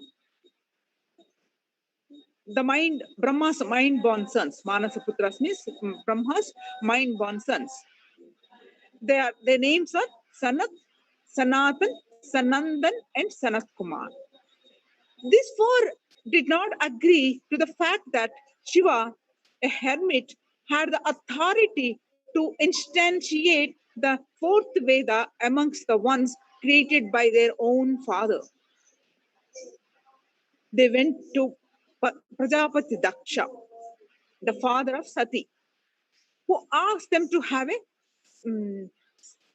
Shastra, Vakyadasadas. with Shiva, debate abiding to scriptures. The quad approached Dadiji ashram and challenged Shiva. Shiva happily agreed to it, and Dadiji made all the arrangement, and he arranged the seating arrangement in a such a way that the Shiva's seat was facing north and Sanat Kumar's was facing south. It hurt the ego of the quad, who argued that due to their immense knowledge, they should be they should have the respect to facing south. So Shiva agreed to that and sat facing south. Everyone appointed Devi Saraswati, the mother of the Vedas, the wife of Lord Brahma, as the judge to decide the result of the debate. And finally, a big debate began. While the Sanat Kumars fired numerous Vedic verses, Shiva, the Mahayogi, countered each one of them, giving rational arguments backed by the initial three Vedas. Are the Sanat Kumars humbled by listening to Shiva's knowledge? Saraswati declared Shiva as the winner. Sanat Kumars was still confused with the fact that how could a fourth Veda exist when already three were created by Brahma? And how could Rishi Atharva has such immense knowledge? To which Shiva replied that when Lord Matsya is an incarnation of Vishnu, was spinning down the demon Hayagriva, one blow after the another, to retrieve the Vedas which he has stolen from Brahma. After spitting out three Vedas, Hayagriva ran to Shiva and begged for protection. Shiva replied that no one in this world can save Hayagriva from Lord Vishnu, but he blessed him that upon his death at Vishnu's hands, he would be able to retain the knowledge of the fourth Veda till his next birth. Atharva is none other than the demon Hayagriva reborn. Brahma has four heads. So definitely there must have been four Vedas, but the fourth one never reached humans until now, until this story happened. The Sanat Kumars praised Shiva for his glory and begged his pardon for making him sit facing southern direction. Thus, they instantiated him as Dakshina Murti, the Lord facing south. Dakshina Murti is commonly in a seated posture. Dakshina means south, the direction south. And Shiva sits under the banyan tree and teaches facing the south. That is why he's called Dakshina Murti, the Murti who is of the south direction. His right leg stretches down, rested upon the demon Apasmara, whom he crushed. Apasmara symbolizes the ajnana, lack of knowledge and forgetfulness. Dakshinamurti destroys ignorance and illuminates it with knowledge. Dakshinamurti bends the left leg at the knee and rests it on that. He keeps his right hand in Chin Mudra, and that indicates the position of ultimate knowledge. The thumb stands for God, index finger for man. The other three fingers represents man's delusion, ego, and sins of the past birth. The Chin Mudra shows man how to keep away from the impurities of life and continuously be connected to God. Dakshinamurti appears bearing a serene expression on his beautiful face, and he wears the Rudraksha mala. Rarely we see Dakshinamurti in a standing position holding a veena in the hand. Paramashiva, as Dakshinamurti, taught the seven sages first time on the moon day through silence. The verse goes, Mauna Vyakya Prakyatita Parabrahma Tattvam Yuvanam Varshishtham Teva Sadrisighainai Avritam Brahmanistaihi Acharyeendram Karakalita Chinmudram Anandamurtim Svatma Ramam Mudhi Vadhanam Dakshinamurti Midhaye. The translation goes, whose exposition through profound silence in awakening the knowledge of the Supreme Brahman in the hearts of the disciples, who is himself youthful, but sitting surrounding the old and great sages who are devoted to Brahman, the hands of the supreme spiritual teacher is forming the Chinmudra gesture of the knowledge of Brahman, and whose appearance is still blissful, who is rejoicing in his own self, which is reflected on his blissful face. Salutations to Dakshinamurti.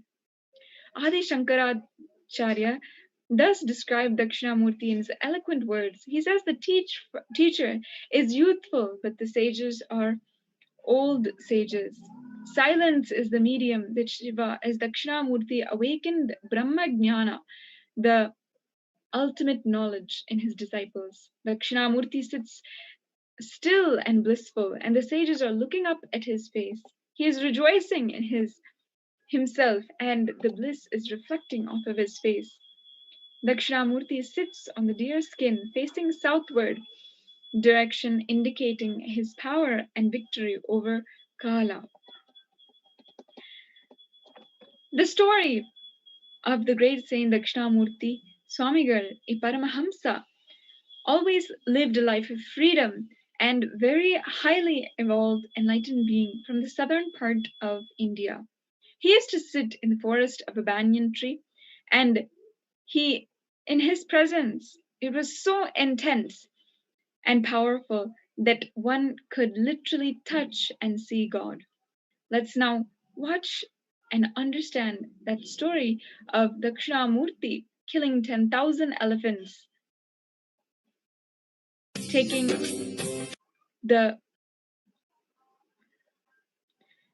as it said, killing 10,000 elephants doesn't take courage. Killing your own mind requires courage. Let's now watch that video.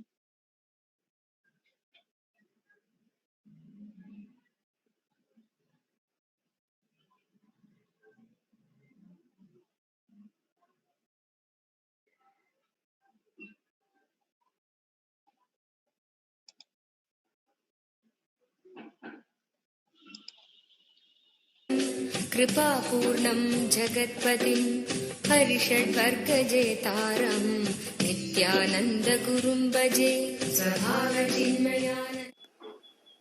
There's a very beautiful story about a great saint called Dakshinamurti Swamigal. His presence was such an intense presence, so powerful. He was from southern part of India, a very highly evolved, enlightened being. He was a Paramahamsa, means never used to wear clothes, always lived a life of freedom, no clothes, nothing, just he will sit in the forest under a banyan tree. Banyan tree was somehow associated with enlightened masters for quite a long time. I tried to dig out why the banyan tree is connected with enlightened masters. Still I am yet to come up with the mystical connection. Logically, I am not able to find out the reason, but from time immemorial, there is a deep connection between banyan tree and enlightened masters. That's one funny thing. He was sitting under the banyan tree. His presence used to be so intense. Such an intense presence, you can touch and see. You can touch and feel God in His presence. Neither you need to talk, nor He needs to talk. One of the court poet, each court will have a poet. In that country, one poet from the court, the official poet, sang 1,000 verses on that saint, saying that he is the greatest warrior. If you kill 1,000 elephants in the war, you will be given that title, the greatest warrior, and 1,000 songs will be offered in praise of you. This poet sang that in that same meter, it is called Bharani. In the same meter, he sang 1,000 verses to that saint, praising the power or the heroic qualities of that master. When king came to know about it, his ego got hurt, because that king is the only guy who killed 1,000 elephants in the war. In that whole region, he is the only guy who had that song and title. Always the politicians feel their ego is hurt whenever they see the name and fame or the attention is gathering. Because they thrive in attention. See, with the living masters, they do not thrive based on attention.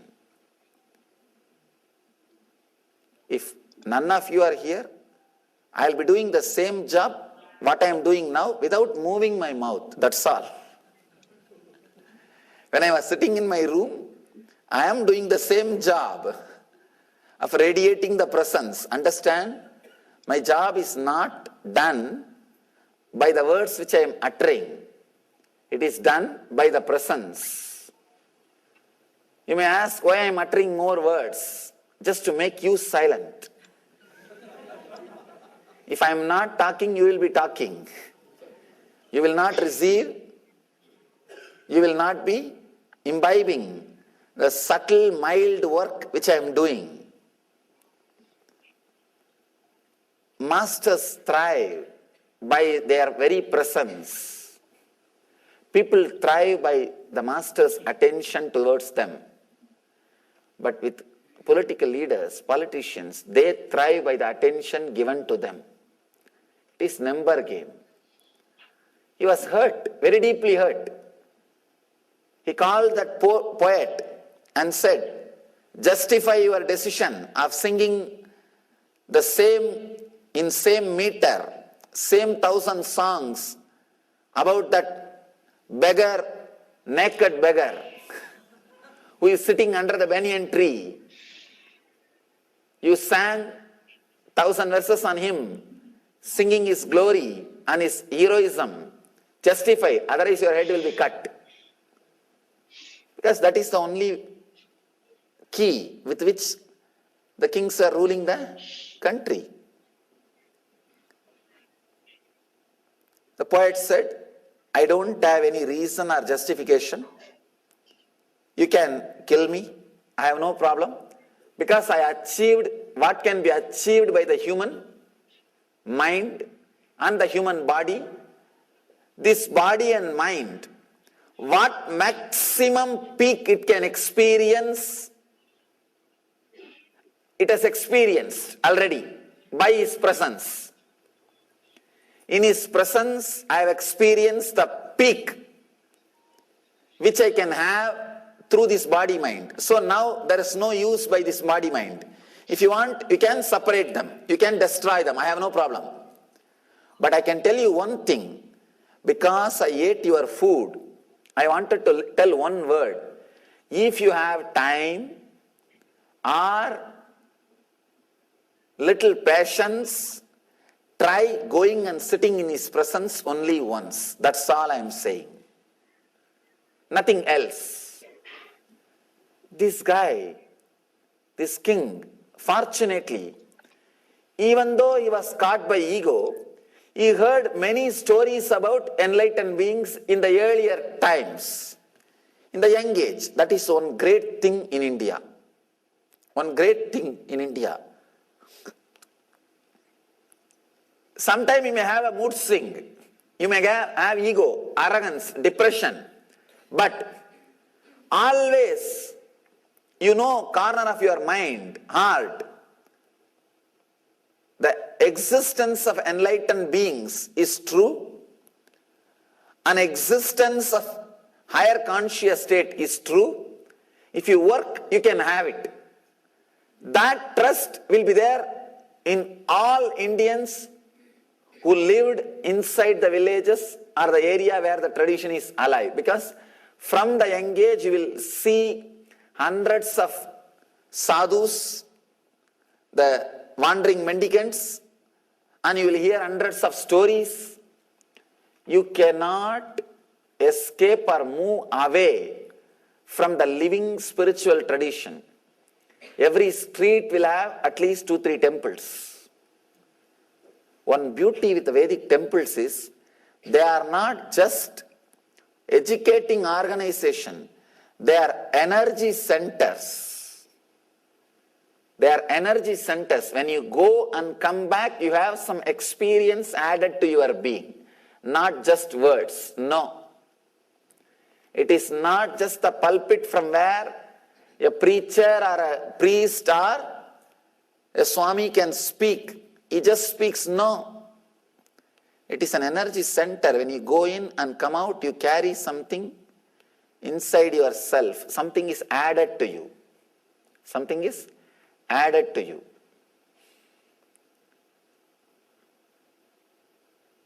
He knows there is something beyond him.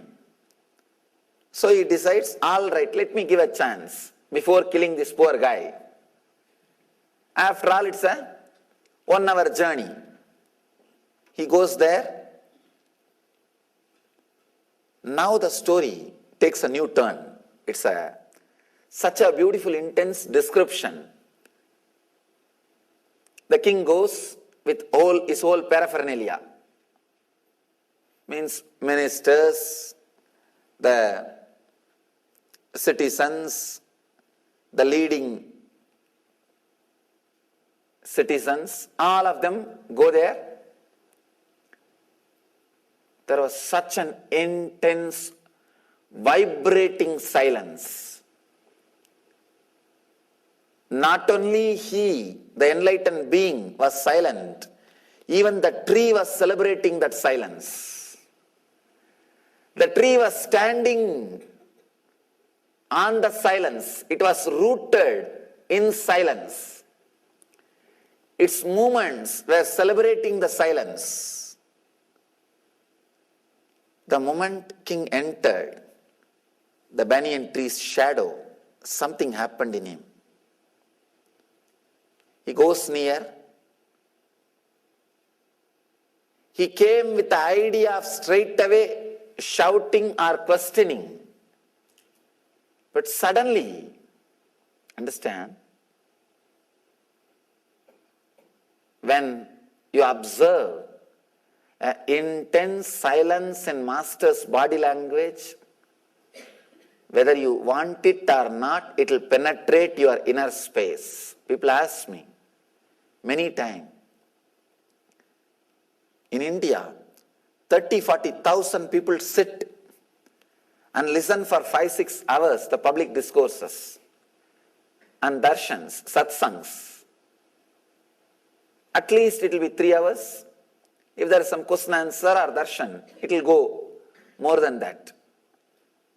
In India, it is very difficult for that many people to sit silently because they are habituated only for political meeting. After 5-10 minutes, you can clap your hands and just get up and go, no problem. You need to give only attendance. But here, in our satsangs, it is not mobilized crowd. People ask me, and especially people who knows how difficult it is to create that mass and make them sit silently. They ask for hours, 3-4 hours, how these people are sitting silently and listening intensely, and not a single person moves out. All I do is, before starting the discourse, I'll just sit like a stone for a few moments. Complete silence. When you are connected to somebody who is radiating intense silence, suddenly you will see the same silence is descending in your inner space and you are settling down. The transmission of silence happened between the master and the king. And king not only did not utter any word, forgot about any word which he wants to utter. Just all he received is one nod by the master, indicating sit. He just moved the head, sit. King sat. Master did not even utter the word sit. He just moved the head, meaning sit. He just sat. Because king sat, the whole army sat. And master again resumed, entered into the silence. The silence was so intense. Neither king wanted to break, nor he had the energy or guts to break. It continued for 1 hour, 2 hours, 1 day, second day. Of course, beyond logic, 1 week passed. 1 week over. Neither king felt the thirst nor hunger or the idea of time. Understand? You will have idea of time or boredom only when there is thoughts. When there are no thoughts, you won't have an idea of time or boredom. Time is defined by thoughts. When thoughts drop, there is no time. There is no time. And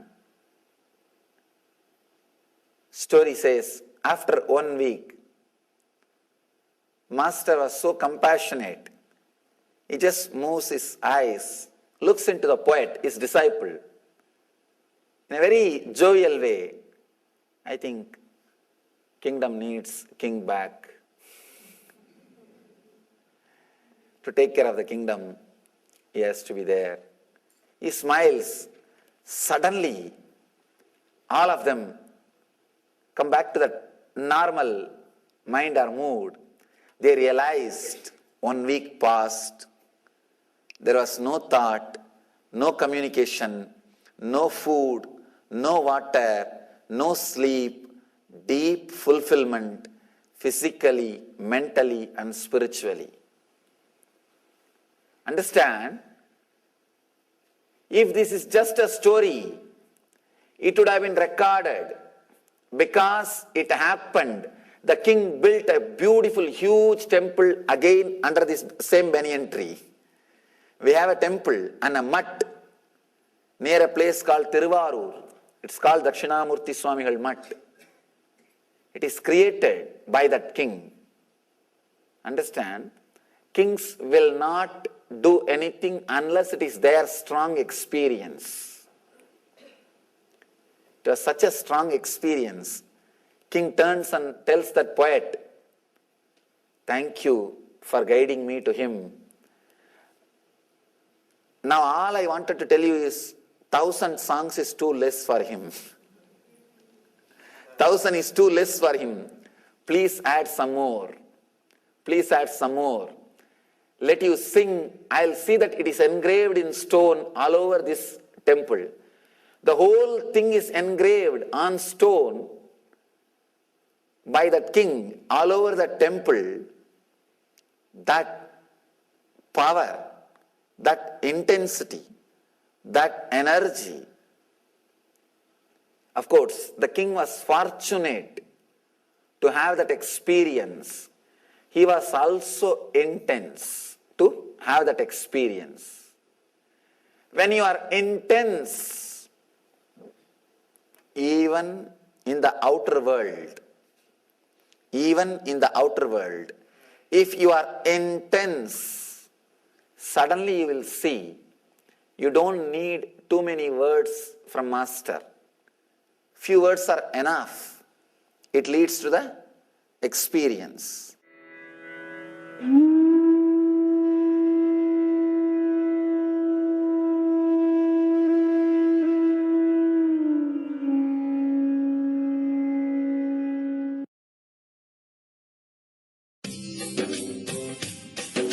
स्वभावचिन्मयानन्दं कृपापूर्णं जगत्पतिं हरिषड्वर्गजेतारं नित्यानन्दगुरुं भजे स्वभावचिन्मयानन्द. There's a very beautiful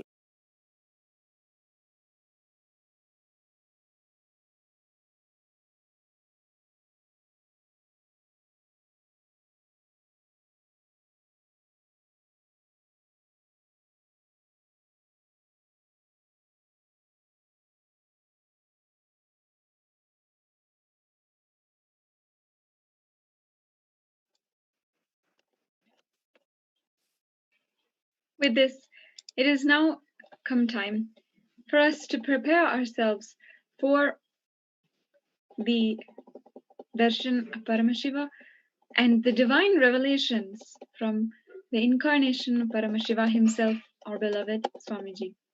After we have heard this divine story, divine Leela of Dakshinamurti from Swamiji himself, let us take this opportunity to meditate on the form of Dakshinamurti. Take a few moments to write a Satya Sankalpa, whatever you would like to manifest into reality for today. During the times when we entangle with Paramashiva himself, when we are able to have those few moments of Nirvikalpa Samadhi, that is a time when super consciousness starts manifesting our reality for us. So take this time now, the few minutes that we have, take a pen and paper and let us write down a Satya Sankalpa that you want to manifest in your life, in your reality today. And once you are done writing, place that piece of paper in front of Swamiji's Murti, and you can sit with your head, neck, and spine in a straight line and intensely connect to Swamiji as Dakshinamurti. Let us now chant the Mahavakya. Om Nithyananda Paramashivoham.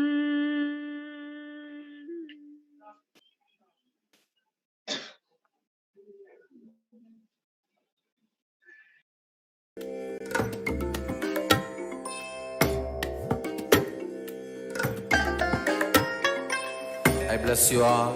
Let you all open all your three eyes and manifest the powers of Mahasadashiva. Om Nithyananda Paramashivoham. Om Nithyananda Paramashivoham. Om Nithyananda Paramashivoham. Om Nithyananda Paramashivoham. Om Nithyananda Paramashivoham. Om Nithyananda Paramashivoham.